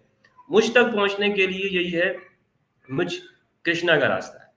तो ये हर एक में लिखा हुआ है। आप श्रीमद् भगवत गीता पढ़ लें, वेदास पढ़ लें, यजुर्वेद पढ़ लें या ऋग्वेद पढ़ लें। उसमें तो ऋग्वेद में तो बिल्कुल मतलब ये फना देने वाला, बका देने वाला, पैदा करने वाला वो एक ही है, ईश्वर है। तो इसमें तो कोई डाउट नहीं है। हाँ, अलबत्ता ये जो बात कही जाती है ना कि हर एक में अल्लाह है, तो इस वजह से उनको शायद ये समझ में आता है कि हर चीज़ अल्लाह है। हर एक में अल्लाह है और हर चीज़ में अल्लाह, ये एक अलग-अलग फ़िलॉसफ़ी है। हर एक में अल्लाह है, ये वहदतुल वजूद की हमारे सूफ़ियों के यहाँ भी ये फ़लसफ़ा पाया जाता था कि वो कहते हैं हर एक के अंदर खुदा है। जैसे कुरान में कहा गया कि रूह से हमें अल्लाह ने अपनी रूह फूँकी, तो हर चीज़ में खुदा का जलवा है। मगर हर चीज़ खुदा है ये नहीं, इसी तरह नहीं, ये गलत है। तो ये इस हवाले से बात है। इस पे आप इस्कॉन अगर आपके करीब हैं कोई वहाँ पर, तो आप किसी इस्कॉन के आचार्य से आप मिल के उनसे मज़ीद डिटेल भी ले सकते हैं कि वो क्या कहते हैं। तो आपको और चीज़ें क्लियर हो जाएँगी। तो जी, तो अच्छा, ये मुझे ये चीज बताइए कि ये आप कैसे देखते हैं हिंदू मुस्लिम, क्या आपस में जो आम लोग हैं वो वाक़ई नफ़रत करते हैं, मिलते नहीं हैं, एक-दूसरे से प्यार नहीं करते? देखिए, इंडिया का मैं बताऊं तो ऐसा कुछ नहीं है। जो मैं जैसे ऑफिस में काम करता हूं तो मेरे तो ज्यादातर हिंदू ही दोस्त हैं, क्योंकि मुस्लिम्स कम हैं वैसे भी, लेकिन अगर जो हैं भी उनसे कम बातचीत होती है। तो ऐसा कुछ नहीं है कि सारे हिंदू मुस्लिम्स नफरत करते हैं आपस में। हाँ, ये कुछ ग्रुप्स बना रखे हैं जो एक्सट्रीमिस्ट बोल सकते हैं आप उनको। वो क्या करते हैं कि जानबूझ के नफरत फैलाते हैं। अभी क्या हो रहा है, जैसे एक हरियाणा जगह है इंडिया में, वहाँ पे जुम्मे की नमाज पढ़ने नहीं दी जा रही है। जैसे वहाँ पे मस्जिदें कम है और लोगों को काम करना होता है, और मस्जिदें दूर दूर हैं। तो अब वो क्या करते हैं, उन्होंने एक ग्रुप बना रखा है कि हम लोग ऐसे ऐसे यहाँ पे जगह मुकर्रर कर रखी है कि यहाँ पे हम नमाज पढ़ लेंगे जुम्मा को। तो अब वो जो एक्सट्रीमिस्ट ग्रुप हैं हिंदूज के, वो आके प्रोटेस्ट करते हैं, गाली गलौज करते हैं, पढ़ने नहीं दे रहे हैं। तो ये चीज, और कुछ हिंदूज ऐसे हैं कि वो सपोर्ट कर रहे हैं। वो बोल रहे हैं कि आप हमारे घर में आके पढ़िए, जिनके घर बड़े बड़े हैं वो बोलते हैं आप हमारे घर में आके पढ़िए। उन्होंने अपने दरवाजे खोल दिए। दो टाइप के लोग हैं यहाँ पे। और कुछ गुरुद्वारे हैं जिन्होंने ओपन किया है अपने लिए कि आप यहाँ आके नमाज पढ़िए। तो कुछ सिख हैं जो अपोज कर रहे हैं कि नहीं, आप कैसे अलाउ कर सकते हैं। तो डिफरेंट ऑफ ओपिनियंस है। बाकी ग्राउंड लेवल पे मैं बताऊं तो जो आम आदमी है वो नफरत नहीं करते हैं हिंदू मुस्लिम। लेकिन आप सोशल मीडिया पे देखोगे तो यही दिखता है कि झगड़ा चल रहा है, एक दूसरे को ट्रोल कर रहे हैं। तो हाँ, आपका माइक म्यूट है मुफ्ती साहब। रोज हमें यही खबर मिल रही होती है कि ये आज इस पे बात हो रही है, मीडिया पे जब उठाएं तो वहां पर मुस्लिम पर ही बात हो रही है। तो जी ये काफी एक चिंता की बात होती है कि देखें क्या हो क्या रहा है। जी, ये मैं वही बता रहा हूँ कि कुछ ग्रुप्स ऐसे हैं जो माहौल खराब कर देते हैं। उन्हीं जैसे नाम अगर मैं ले सकता हूँ तो एक बजरंग दल है, ये एक वीएचपी है। इंडिया में ऐसे बहुत ही चले आप नाम ना मतलब लें तो इनकी अच्छी तादाद बात है, ज्यादा। नाम जी नाम जरूर। ना लें तो जी, तो ये लोग क्या करते हैं कि इनका काम ये है कि ग्रुप में जाके हेट फैलाना, और जैसे मैंने बताया कि नमाज ना पढ़ने देना और गाली गलौज करना, ये सब काम है। तो अगर ये भी आया है 2014 की बात से, उससे पहले इतना नहीं था, सब आपस में मिलजुल के रहते थे। अभी वोट लेना है इंडिया में, वोट लेना इलेक्शन में, तो यही मुद्दा होना चाहिए, तभी मिलता है वोट। तो इसी वजह से पब्लिक की भी गलती है कि उसके नाम पे, रिलीजन के नाम पे वोट क्यों दे रही है, वो काम के नाम पे देना चाहिए। तो इसी वजह से थोड़ा झगड़ा फसाद होता रहता है। बाकी पॉलिटिक्स, अगर मुझे लगता है कि पॉलिटिक्स इंडिया में चेंज हो जाए, गवर्नमेंट चेंज हो जाए, जो करंट गवर्नमेंट है, तो मुझे लगता है काफी चेंज आ सकता है। ठीक है जी, एक सवाल और था मुफ्ती साहब मेरा, बस बहुत इम्पोर्टेंट सवाल है। जैसे आपने ये चीज क्लियर कर दी कि सनातन धर्म में एक खुदा है। दूसरा सवाल ये जो कि बहुत इम्पोर्टेंट है, जाकिर नायक साहब ने भी बताया कि वेदा में ये भी है कि प्रॉफिट मोहम्मद भी मेंशन है उसमें, सल्लल्लाहु अलैहि वसल्लम। तो क्या ये सच है, और अगर सच है तो कहाँ कहाँ किन किन जगहों पे वो है, और ये क्या हम बिल्कुल क्लियरली प्रूव कर सकते हैं हाँ ये उन्हीं के बारे में है, ये वर्ष, ये श्लोक, जैसे वो बताते हैं कल की अवतार इनके मैं बारे समझ में। गया। तो कल की अवतार का है, और फिर श्रीमद् भगवद गीता के अंदर भी श्री कृष्ण जी ने कहा है कि हर युग के अंदर मैं आऊंगा। और ये अब तमाम हिंदुओं का मानना है कि अभी एक ऐसे अवतार आने वाले हैं कि जो सतयुग होगा, उनके आने के बाद उनका जो जमाना होगा वो सतयुग कहलाएगा। अगर हम ये देखें तो हमारे यहाँ एक कॉन्सेप्ट ये है कि इमाम मेहदी आएंगे, इमाम मेहदी अलैहिस्सलाम वो इस दुनिया में आकर सतयुग कायम करेंगे, हमारा जो इस्लाम का जो कॉन्सेप्ट है। तो हम तो इमाम मेहदी के हवाले से इस चीज़ को लेते हैं कि वो इमाम मेहदी हैं, और उनका नाम भी मोहम्मद ही होगा। आप सल्लल्लाहु अलैहि वसल्लम ने फरमाया कि मेरे नाम पे होगा। तो हम तो इमाम मेहदी मानते हैं। सनातन धर्म में उन्हें कल की अवतार कहा गया है। दूसरे धर्म में जो है वो बुद्धिज़्म के अंदर भी इन चीज़ का तस्करा मिलता है। तो मेरे नज़दीक वो कल की अवतार जो है वो ज़रूर मौजूद है, और श्री कृष्ण जी ने भी कहा है कि हर युग के अंदर मैं आऊँगा। तो उम्मीद करता हूँ आपको ये आपके सवाल का चीजें जवाब जो मिले। मैच करती है कि मोहम्मद सल्लल्लाहु अलैहि वसल्लम से, कि वो रेगिस्तान में आएंगे और वो 10,000 लोगों के साथ माइग्रेट करेंगे, कई चीजें मैच करती है, वेदों में ऐसा है, वो बताते हैं अपने टॉक में जाकिर नाइक साहब। हाँ, मैंने आपसे अर्ज़ किया कि वो जो मैच है मेरे नज़दीक वो इमाम मेहदी अलैहिस्सलाम के हवाले से है। अच्छा जी जी, ठीक है, यही 2 सवाल थे मेरे। ठीक, बहुत बहुत शुक्रिया। अस्सलाम वालेकुम। ठीक है, बहुत शुक्रिया।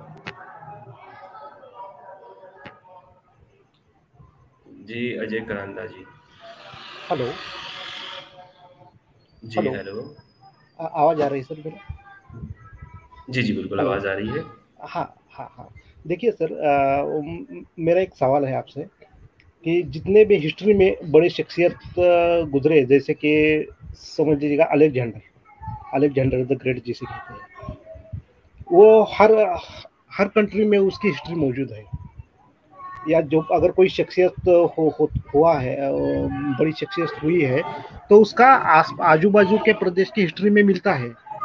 जैसा मोहम्मद साहब नाम के कोई शख्स हुए हैं, ऐसा हिस्ट्री में कहाँ मिलता है सर ये? क्या बात कही आप, क्या बात। हाँ, मेरा मन का सवाल है ये। धार्मिक किताबों में बात अलग है, मैं धार्मिक की बात नहीं कर रहा हूँ, मैं हिस्ट्री की बात कर रहा हूँ। मोहम्मद साहब जहाँ पैदा हुए तो उसके आजू बाजू के प्रदेश में या हिस्ट्री की किताबों में ये साबित होता है क्या ये? बिल्कुल, क्यों नहीं होता। हिस्ट्री की किताबों के अंदर मौजूद है। हिस्ट्री के जानकार जो लोग हैं वो आपको जरूर बताएंगे क्यों नहीं होता हिस्ट्री में जो है उनका तस्करा। असल में बात यह है कि दुनिया की अभी नक्शा जो है ना वो बड़ा तब्दील हो चुका है। यानी दुनिया में इन जगहों के नाम अलग हैं, जगहों के नाम ही जगह, मिसाल के तौर पर जिनको हम मक्का और सऊदी अरब कहते हैं, सऊदी अरब ये 40 से पहले जो है वो, यानी आज से 50-60 साल पहले इसका कोई वजूद नहीं था, इस जगह का नाम हिजाज ठीक था। है, देखिए तो देखिए सर, 1400 नाम साल अलग कोई है, उस नाम के अलग अलग वजूद है, और हाँ शख्सियात हाँ जो ठीक है, शख्सियात का भी जिक्र मिलता है। हाँ हाँ, तो 1400 साल कोई ज्यादा दुनिया के हिस्ट्री का अगर बात करेंगे तो 1400 साल कोई ज्यादा बड़ी फासला नहीं है। इससे भी पहले जो भी राजे हुए हैं उनकी भी हिस्ट्री मिलती है। तो मोहम्मद साहब की हिस्ट्री में कहाँ पढ़ने को मिलेगा हमें कि कौन से कंट्री की हिस्ट्री में? मुझे तो मैं काफी दिनों से मैं देख रहा हूँ, गैर मुस्लिम की आप एक किताब पढ़ेंगे मिस्टर माइकल। नहीं, मुझे धार्मिक किताबी नहीं चाहिए मुझे। मैं गैर मुस्लिम, नॉन मुस्लिम की बता रहा हूँ। माइकल हार्ट की किताब है 100 अफराद, उनमें से फर्स्ट हजरत मोहम्मद साहब सल्लल्लाहु अलैहि वसल्लम को रखा गया है। तो वह नहीं, मैं क्या बोलता हूँ, मैं हिस्ट्री की किताबों में वो आपको उन्होंने बताया, और नॉन मुस्लिम है, मुसलमान नहीं। नॉन मुस्लिम हो या मुस्लिम हो, इससे कोई फर्क नहीं पड़ता है। और इस मुसलमान भी हो, मुस्लिम कंट्री भी, कोई भी जो भी कंट्री हो, अगर जहाँ भी मोहम्मद साहब की हिस्ट्री हुई है तो उसके आसपास के कंट्री में तो मैंने जहाँ तक मैं सर्च कर रहा हूँ तो कहाँ भी हिस्ट्री में नहीं दिखता है कि मोहम्मद साहब। अलेक्जेंडर उससे भी पहले हुए हैं, पर हर दुनिया के हर कंट्री में वो अलेक्जेंडर के बारे में सुनते हैं। ठीक है, असल में ना हिस्ट्री लिखने वालों का ये मकसद नहीं होता कि वो किसी खास शख्स पे हिस्ट्री लिखें। अगर नहीं, दुनिया में जो भी हिस्ट्री लिखी गई है तो आपको देखिए उनका एक सिलसिला, यानी उस सिलसिले के साथ लिख रहे थे। आप मुझे इस तरह हिस्ट्री में ये भी बता सकते राम जी का हिस्ट्री में कहाँ पर लिखा हुआ है? देखिए, राम जी का हिस्ट्री में यही नहीं, इंडिया में नहीं, आजू बाजू के कंट्री में भी, श्रीलंका हो, इंडोनेशिया हो, मलेशिया में, जापान हो, आप अर्जुन की कोई हिस्ट्री पे किताब दिखा दें जो आप इंडिया से बाहर किसी। मैं क्या बोल रहा हूँ, मैं उनका हिस्टोरिकल मानता भी नहीं हूँ। मैं क्या बोलता हूँ, मैं ऐसा नहीं मानता। आप ये छोड़ देना, इस चीज को छोड़े। मैं आपको यही बता रहा हूँ कि जब आप इस चीज 1400 साल पहले की मैं बात कर रहा हूँ, मैं 10,000, 20,000, 50,000 साल पहले मैं आपको यही तो समझाने की बात कर रहा हूँ कि जो हिस्ट्री लिखते हैं उनका किस तरीके में लिखते हैं भाई।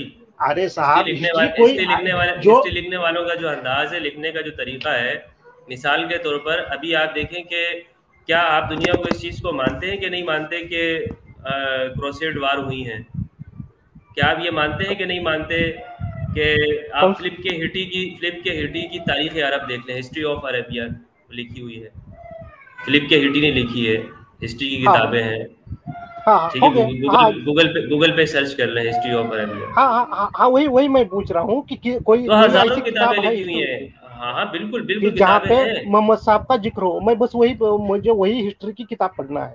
जी, गूगल पे अगर आप इसी वक्त भी लिखें, और मैं स्क्रीन शेयर कर देता हूँ, हिस्ट्री ऑफ अरेबिया या बुक्स, वो किताबें जिनमें हजरत मोहम्मद सल्लल्लाहु अलैहि वसल्लम का नाम है, उनकी हिस्ट्री है। आपको हजारों दसियों किताबें मिल जाएंगी आपको। क्योंकि मुझे तो धार्मिक किताबों में भी दिख रहा है, पर हिस्ट्री में कहीं नहीं दिख रहे। नहीं, हिस्ट्री में भी है, क्योंकि कोई भी बड़ा शख्स होता है तो आसपास के कंट्री में भी उसकी हिस्ट्री में वो आ जाता है, बिल्कुल उस राजा का, उसका। पर मोहम्मद साहब का कहीं दिखता नहीं है। बिल्कुल आ जाता है, बिल्कुल। हाँ, जैसे कि अलेक्जेंडर, कहाँ से वहाँ तो दुनिया में हर जगह मिलेंगे अलेक्जेंडर का जिक्र। चाहिए आप मुझे बताएं कि हिस्ट्री की किस किताब में अलेक्जेंडर का नाम है?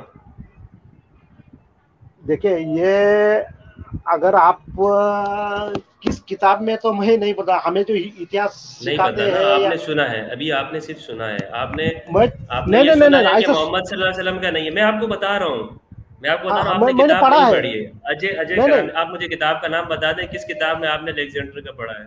अरे हर किताब में, हिस्ट्री की हर किताब का नहीं चाहिए मुझे, एक किताब का नाम बता दें। ठीक है, जो आज की लिखी हो, अलेक्जेंडर के जमाने की लिखी हो।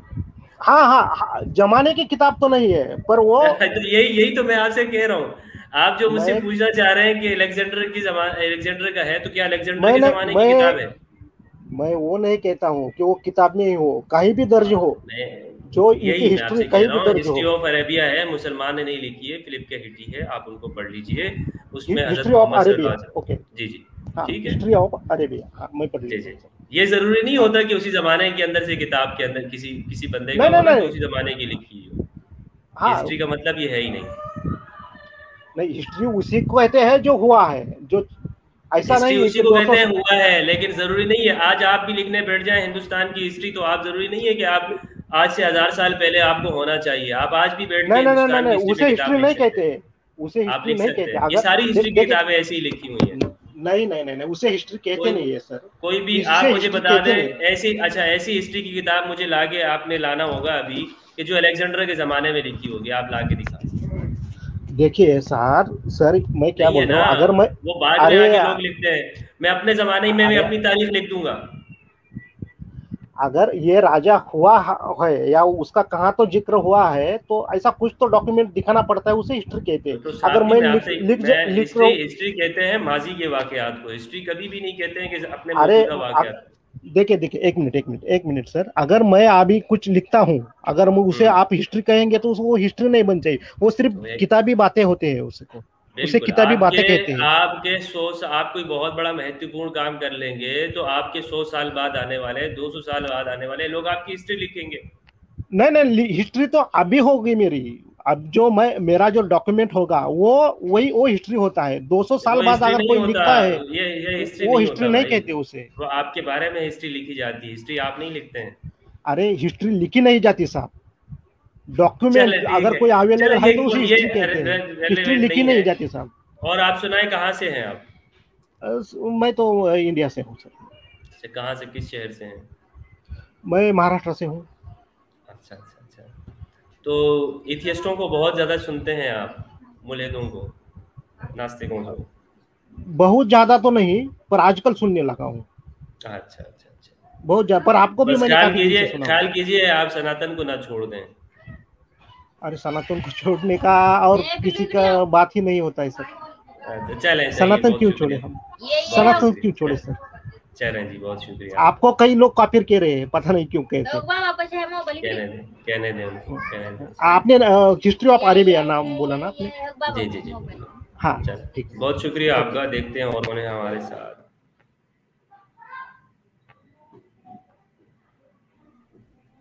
जी मुफ्ती साहब, क्या हाल है जी? जी ठीक ठाक, आप सुनाएं। मैं पंजाब से बोल रहा हूँ, इंडिया से।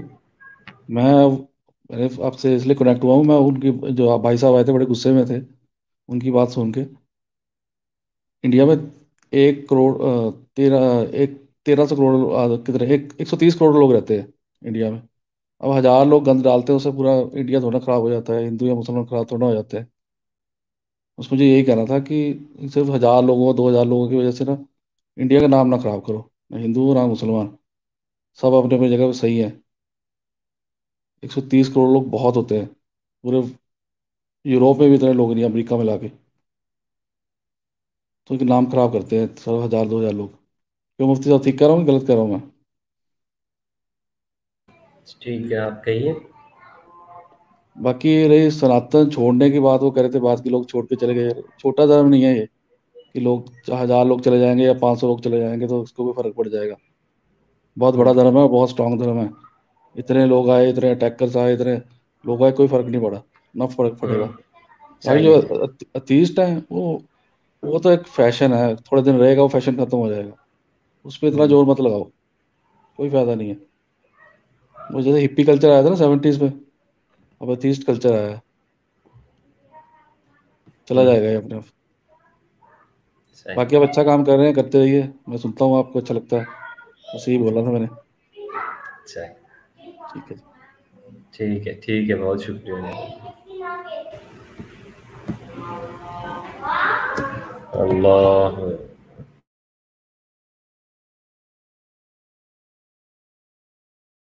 सलमान हैदर साहब, हेलो। अस्सलाम वालेकुम मुफ्ती साहब। वालेकुम अस्सलाम। जी, अभी ये जो बोल रहे थे ना, महाराष्ट्र से कोई थे, वो पूछ रहे थे रसूलुल्लाह सल्लल्लाहु अलैहि वसल्लम कोई हिस्ट्री की बुक में क्यों नहीं है। एक्चुअली जो हिस्ट्री सिखाई जाती है महाराष्ट्र में, वो एक सेक्युलर लेवल पर सिखाया जाता है, वहाँ पे रिलीजियस पर्सनालिटीज को इंक्लूड नहीं करते वो लोग।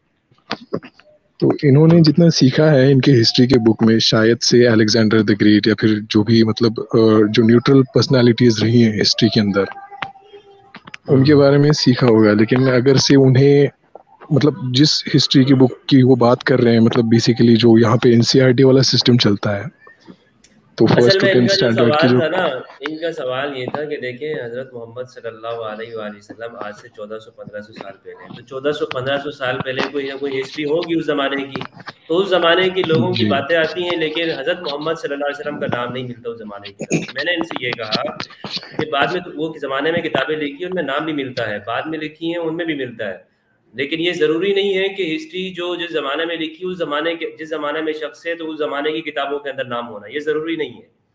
ये आप अगर अलेक्जेंडर को सुन रहे हैं तो क्या अलेक्जेंडर के ज़माने में अलेक्जेंडर के बारे में लिखा हुआ है? ये कौन सी किताब में? आप ये बता दें। लाज़मी बात है, आपने जो अलेक्जेंडर का पढ़ा होगा तो उन अलेक्जेंडर के ज़माने से 1000-2000 साल बाद किताबें लिखी हुई हैं। अलेक्जेंडर के बारे में खुद अलेक्जेंडर के ज़माने के अंदर क्या उसका नाम मौजूद है? वो तो पूरी दुनिया के ऊपर हुकूमत। तो मेरा सवाल ये है, तो ऐसा तो अलेक्जेंडर के बारे में भी नहीं मिलता, तो ये वो फिर उसमें खामोश हो गए, कह रहे हैं कि मैंने तो नहीं पढ़ा। अब आप मेरी जवाब को समझ गए इनकी बात को? जी चलिए, जज़ाकुमुल्लाह खैरन। जी, तो आप कुछ कहना चाहेंगे? जी बस यही कि मतलब वो जो ढूंढ रहे हैं वो गलत जगह पे ढूंढ रहे हैं। हिस्ट्री की बुक में अगर उनको कोई न्यूट्रल पर्सनालिटी की, जैसे उनको अलेक्जेंडर द ग्रेट जैसे है, उनको अगर से उस टाइप में रसूलुल्लाह सल्लल्लाहु अलैहि वसल्लम का कहीं डिस्कशन चाहिए तो फिर तो मतलब बहुत ही ज़्यादा वो एक्सक्लूड करते हैं। यूजुअली देखा जाए तो इंडियन हिस्ट्री के अंदर जब पढ़ाई जाती है बच्चों को इंडियन हिस्ट्री, तो उसमें रिलीजियस पर्सनालिटीज़ को एक्सक्लूड करके हिस्ट्री पढ़ाया जाता है। और जहाँ तक उनका सवाल है कि कहीं हिस्ट्री के बुक में कहीं का उनका तस्करा कहीं मिलता है क्या, तो हाँ बहुत सी बुक्स में मिलता है तस्करा। मैंने खुद पढ़ी है हिस्ट्री की बुक्स, और वो भी नॉन मुस्लिम्स ने लिखी हुई बुक्स है। ये इनका सवाल नहीं है, ये एथियस्टों का सवाल है आजकल। ये इन लोगों ने ये एथियस्ट लोग सवाल करते हैं। जी जी, और मतलब बहुत से सवाल और भी करते हैं ये। वो तो कहते हैं मक्का का जिक्र भी नहीं है। जी, जी, अब इनको कोई कौन समझाए? वो तो कहते हैं मक्का के, पूरी दुनिया कह रही है मक्का, और वो कह रहे नहीं मक्का उस जमाने में था ही नहीं। ये ऐसी बात है जैसे मैं आपसे कहूं कि कराची जो है ये आज से 1000 साल पहले नहीं था। ठीक है, क्या ये बात सही होगी? नहीं, नाम तो नहीं रहा होगा लेकिन जगह तो रही होगी ना। जगह तो रही होगी, बात यही मैं कह रहा हूँ। मक्का, वो कह रहे हैं कि ये बिल्कुल ऐसे ही कह रहे हैं कि कराची ना उस जमाने में नहीं था। लोगों को दिखा दे, देखो इस किताब में कुछ और नाम लिखा हुआ है कराची। जी, और इसी टाइप का जो डाउट है वो सच वाला भाई भी जो है, आपने जिनके साथ बात की थी, वो इतनी देर मतलब 1-1.5 घंटे की डिस्कशन मैंने भी सुनी है आपकी, अल्हम्दुलिल्लाह। तो इतना पूरा के पूरा टाइम में जो बस वो एक ही सवाल पूछ रहे थे कि कोई एक ऐसी आयत दिखा दो जहाँ पे अल्लाह कह रहे हैं कि मैं खुद हूँ और मैंने खुद कुरान को नाजिल किया है। तो मतलब बेसिकली उनका भी जी 3 तो वो मान रहे हैं, 3 आयतें तो वो खुद मान रहे हैं, कह रहे हैं इसके अलावा जी मान गए, वो उसको छोड़ के बोलने की बात कर रहे हैं। ये सलमान भाई, ये 3 भी उन्होंने इसलिए रखी कि इनको पता था ये ऐसा नहीं, इनको कहना यूं चाहिए कि कुरान में कोई भी ऐसी जगह नहीं है कि जिसमें अल्लाह कह रहा हो मैं कर रहा हूँ। ये इनका दावा ही ठीक नहीं है, क्योंकि 3 का इसलिए ले आया, उनको पता है यार 3 तो है ना, तो क्यों अगर मैं इसको भी बाहर रख लूंगा तो जी। और आपने बोली भी थी उन्हें सूरत आहा की आयत आपने बताई भी थी, इन्ननी अल्लाहु ला इलाहा इल्ला करके, तो वो बोल रहे हैं कि भाई ये तो एक्सेप्शन है, मैंने बोला भी था इनके बारे में पहले। हाँ, तो ये सवाल ऐसा नहीं होता। सवाल इनको ये चाहिए था, कहते हैं कि कुरान में किसी जगह अल्लाह ने नहीं कहा। फिर हम उनको कहते हैं यार ये 3 आयतें हैं, तो ये कहते हैं कि नहीं इसमें ये मसला है। इन्होंने अपने दावा के अंदर ही वो 3 चीजें पहले से रख दी कि ये तो हैं। जैसे मिसाल के तौर पर कोई बंदा जाकर किसी जगह पे अगर केस करता है, कहता है ये चीजें मेरी हैं और ये चीजें जो है ना इसके अलावा नहीं है, तो वो काजी ये कहेगा उनसे ना कि जनाब आपने तो इन सारी चीजों को अपने साथ शामिल कर दिया, आप इससे भी पीछे हट जाएं। अब कैसे होगा कि कौन सी चीज आपकी है और कौन सी चीज आपकी नहीं है?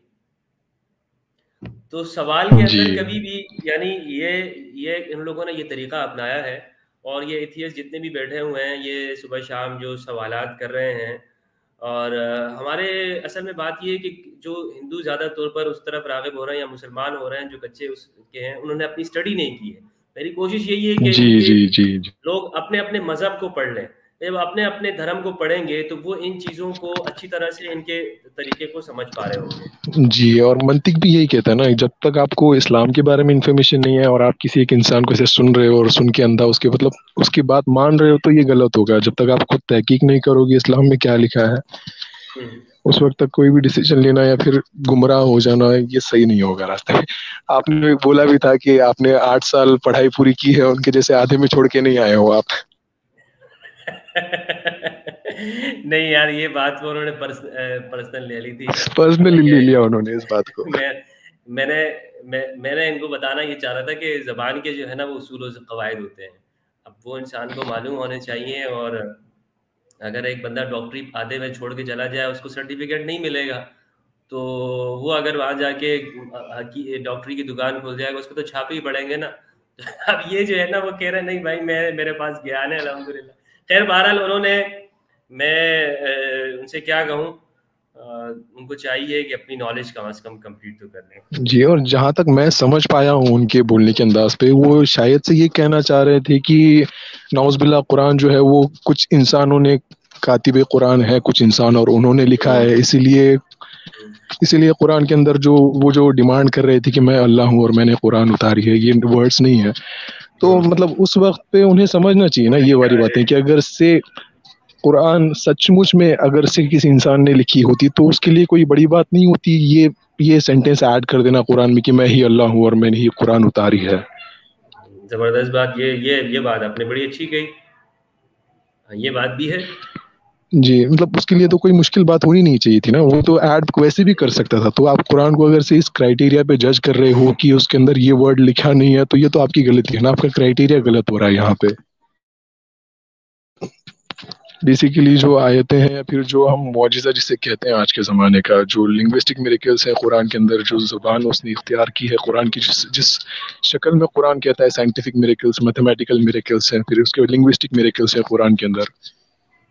और ये सब भी मतलब जो उतारा गया है, जो रसूलुल्लाह सल्लल्लाहु अलैहि वसल्लम के ऊपर वही आती थी ना, तो ये सारी चीज़ें इन्हें देखकर जज करना चाहिए। बेसिकली मैं पहले एथियस्ट हुआ करता था अल्हम्दुलिल्लाह, फिर जैसे जैसे मतलब मुझे पता चला कि जी पहले मैं एथियस्ट हुआ करता था। जी। तो साइंस जो हम पढ़ते हैं, ठीक है, अभी इंडिया में IIT। जी एक्चुअली ये ना मैं हमारे घर से बहुत ही ऑलमोस्ट लाइक 600 किलोमीटर दूर में पढ़ने मतलब था हॉस्टल में वहाँ पे उस जगह पे। तो नए लोग थे, नया कल्चर था, सब कुछ नया था, और उस वक्त साइंस भी बहुत ज़्यादा मतलब पागलपन हुआ करता था साइंस का कि कुछ करना है साइंस के अंदर। तो इंडिया में एक कोर्स होता है इंडियन इंस्टीट्यूट ऑफ टेक्नोलॉजी करके IIT, तो वहाँ से मैं अभी इंशाल्लाह सेकेंड ईयर चल रहा है मेरा, अभी सेकेंड ईयर का 3rd सेमेस्टर।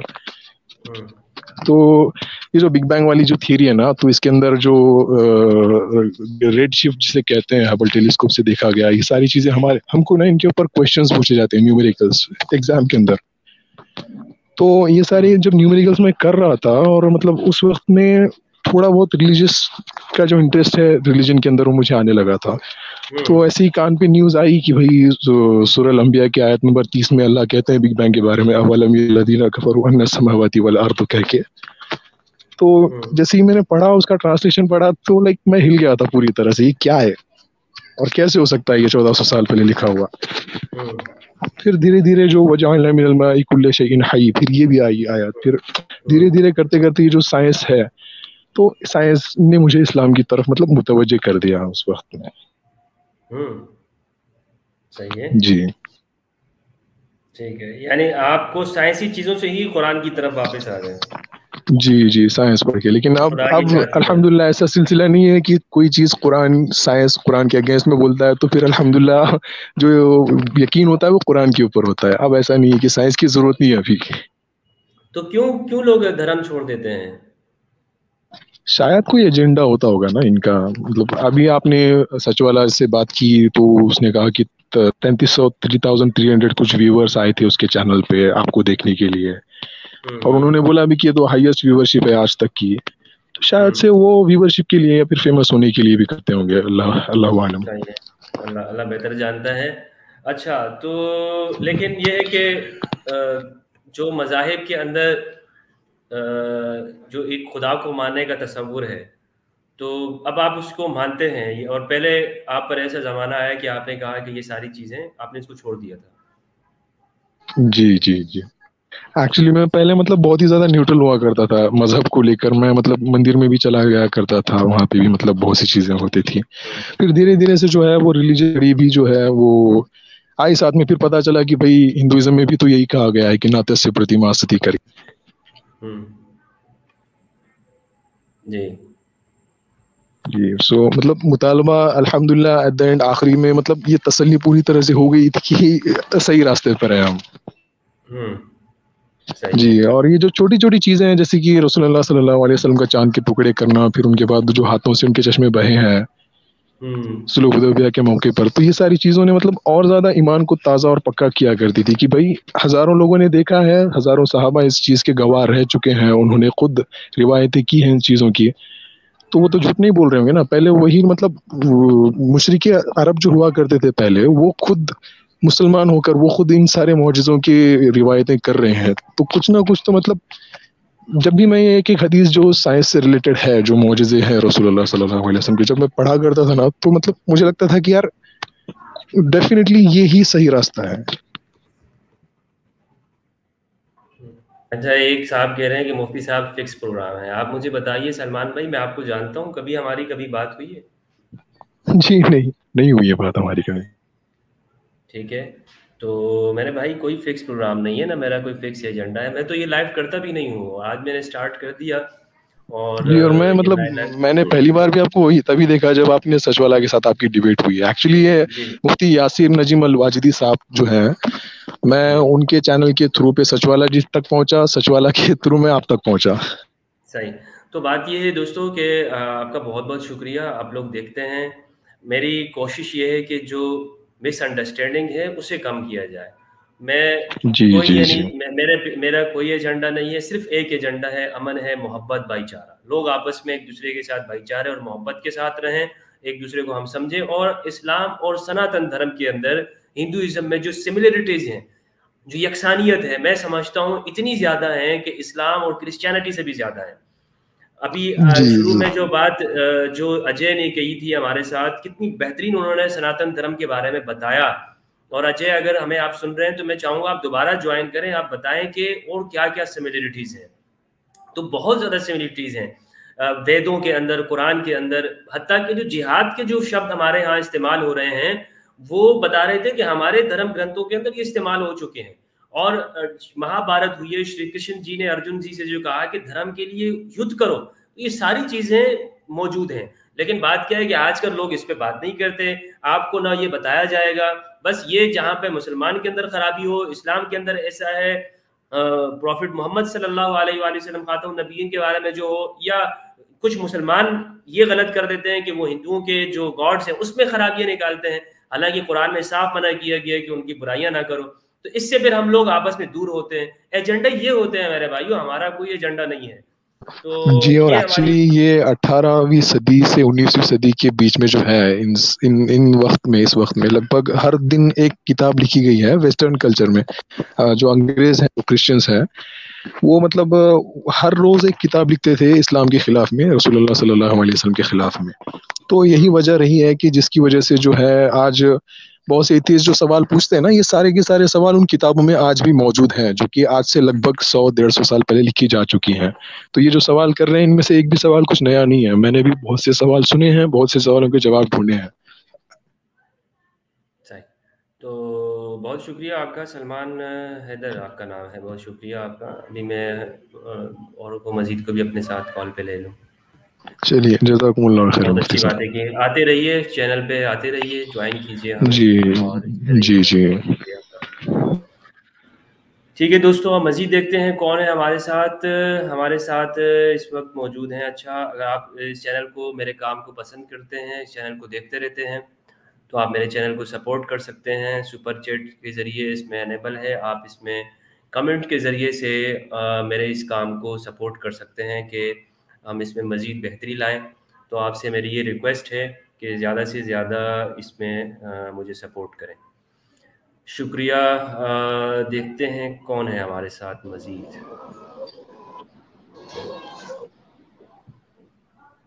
जी जनाब, कौन साहब हैं हमारे साथ?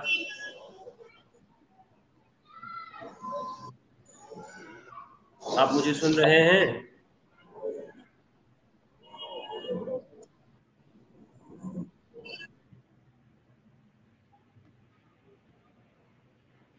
जी जनाब, कहिए। हाँ मुफ्ती साहब, राम राम। जी जी जनाब।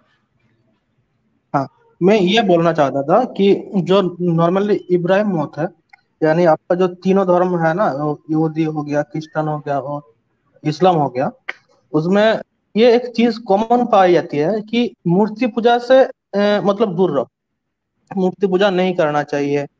तो इसमें आपका क्या मत है, मतलब मूर्ति पूजा से क्यों, मतलब दूरी क्यों?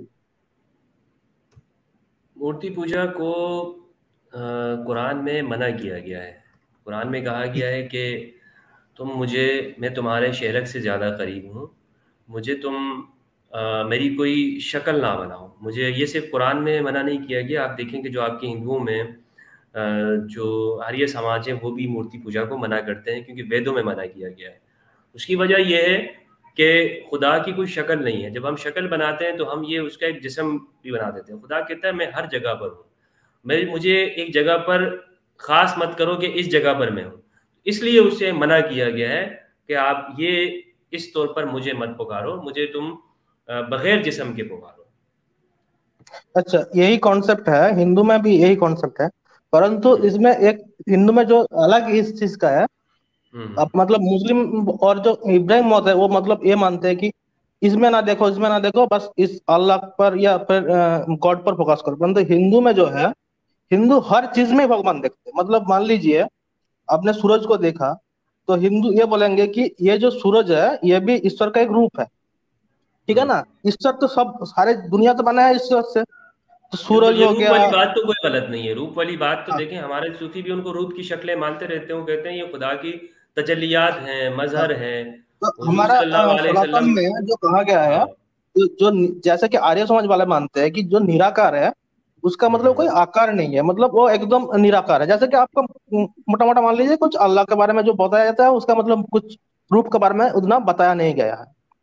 परंतु वो ये भी मानते हैं कि जो ईश्वर है उसका बहुत सारे विभूतियां है। विभूतियां ये क्या होता है? विभूति ऐसा होता है कि ईश्वर बहुत सारे शक्ति से, बहुत सारे नामों से, बहुत सारे कार्यों से, मतलब बहुत सारे काम करते हैं। इसमें भी उसको अलग अलग से देखा जाता है। मतलब ईश्वर बहुत मतलब एक ही है, परंतु वो बहुत सारे रूपों में बहुत सारे काम कर सकता है, ठीक है ना। हिंदू का कॉन्सेप्ट ऐसा है। नहीं, ये तो इसमें कोई गलत नहीं है। वो मूर्ति पूजा के बारे में जो है ना, वो एक अलग हाँ ना, बात है। वही बात कर रहा हूँ, वही बात कर रहा हूँ। अभी वही बात जो आया है, जो गीता में आया है, गीता में भगवान कृष्ण क्या बोल रहे हैं, जो तुम कुछ भी मतलब मूर्ति पूजा करो, किसको भी पूजा करो, मतलब बहुत सारे देवता होता है हिंदू में, विशेषकर 33 देवता होता है। 33 देवता को करोड़ मान लेते हैं, मतलब करोड़ नहीं है। कोटि का मतलब होता है उच्च कोटि, यानी होता है ना एक उच्च स्थान। तो 33 जो देवता है उसमें 12 आदित्य है, 11 रुद्र है और 2 अश्विनी कुमार है, ठीक है ना। ये हो गया आपका 33 देवता। इसका उच्च कोटि का मतलब एक करोड़ नहीं है, सिर्फ कोटि है।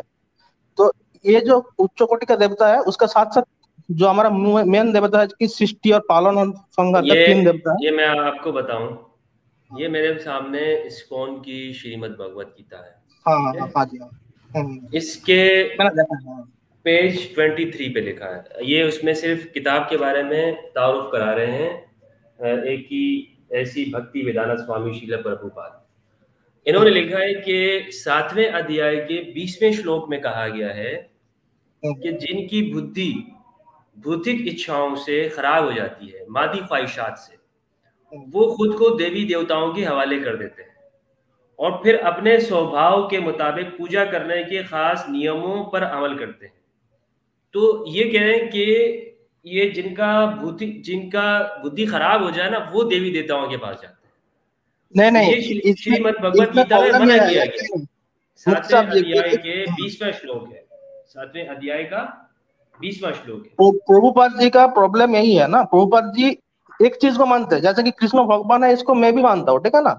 कृष्ण भगवान क्यों है उसका एक मतलब अलग है, परंतु हमारा जो मूल सिद्धांत है, जो सारे भगवान जो है वो एक ही है। मतलब विभूति उसका अनेक है। मान लीजिए 2 दिखता है, परंतु जो उसका जो अंदर का जो चीज है वो दो है नहीं। मान लीजिए आपको दो सूरज दिख गया, परंतु दो सूरज है नहीं, ठीक है ना। एक ही चीज है, बहुत सारे रूप ले सकते हैं। जैसा कि कृष्ण ने ही तो बोला था ना, जो सारे जो देवता है, आप किसी को भी पूजो तो वो सारे जो पूजा है हमारे पास ही आता है। तो गीता में तो कहा गया ना। तो श्लोक 22 है, 7वें अध्याय का श्लोक 22 से 22। श्रद्धा के साथ किसी खास देवता की पूजा करने की जो कोशिश करता है वो अपनी इच्छा को पूरी करता है, ये अपनी मर्जी पे कर रहा होता है। हकीकत तो ये है कि तमाम फायदे सिर्फ मैं ही देता हूँ, ईश्वर के। नहीं ऐसा, ये वही बात है जो कुरान में इया का नाबुद व इया का प्रभुपाद नस्तईन। नहीं प्रभुपाद जी की बात नहीं मेरे भाई, प्रभुपाद जी की नहीं। वो गीता में कहाँ लिखा है बताइए। ये है, आप ये पढ़िए क्या लिखा हुआ है। हाँ, परंतु उसका मीनिंग वो गलत किया है ना। आप इसको नहीं, आप इसको हिंदी में पढ़िए, फिर इसकी मीनिंग कीजिए, इसकी क्या मीनिंग है।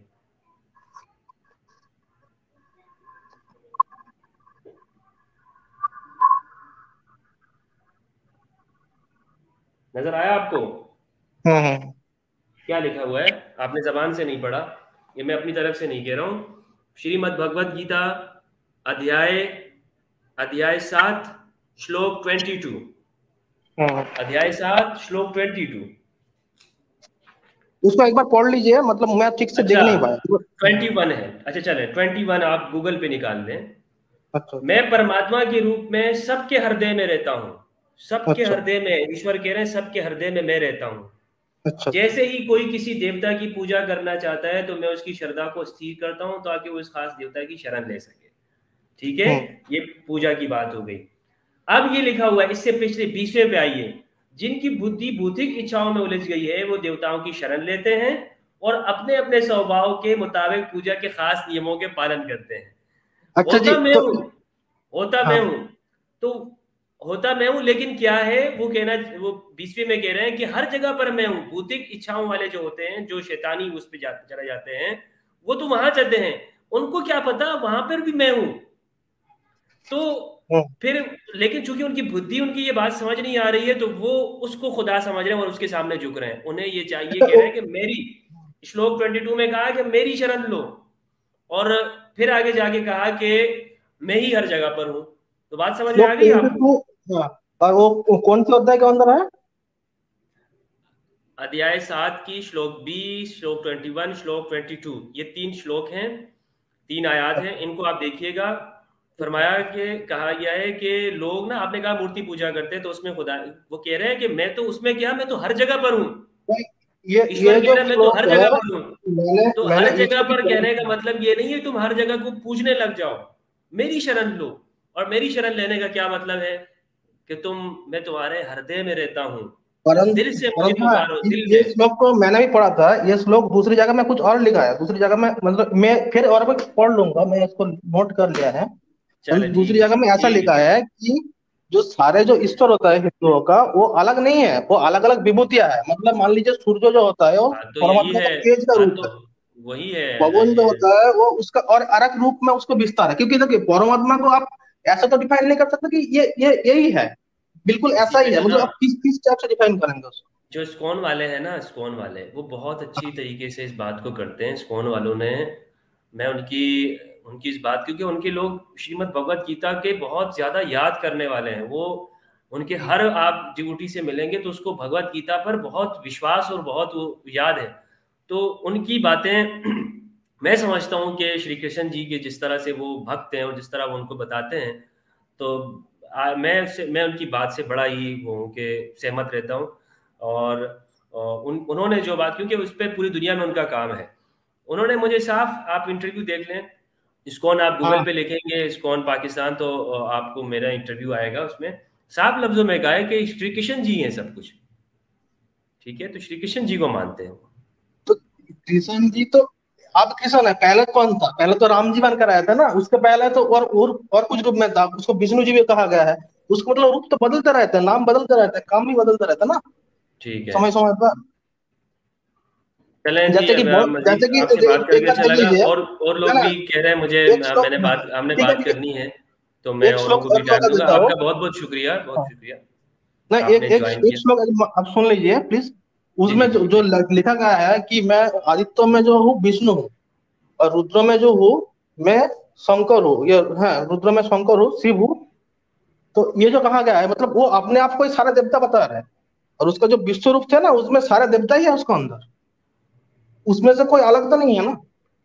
चलो ठीक है, मैं मजीद ले लूँ, स्टूडियो कह रहे हैं फुल हो गया है, मैं मजीद लोगों को लेता हूँ, मुख्तसर करता हूँ इसको, फिर हम ख़त्म करते हैं, ठीक है। आपका बहुत शुक्रिया जनाब, आपने नाम नहीं बताया आपने। मेरा नाम रुद्रा है जी। जी रुद्रा भाई, बहुत शुक्रिया आपका।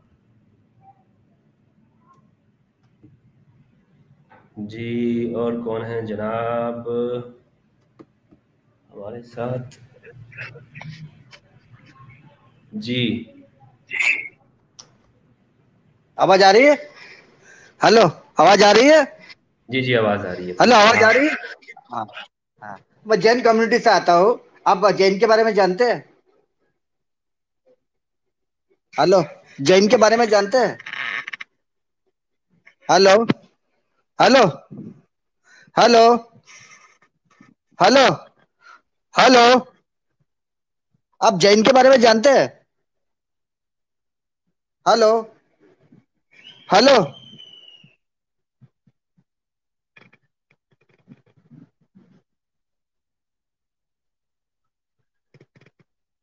हेलो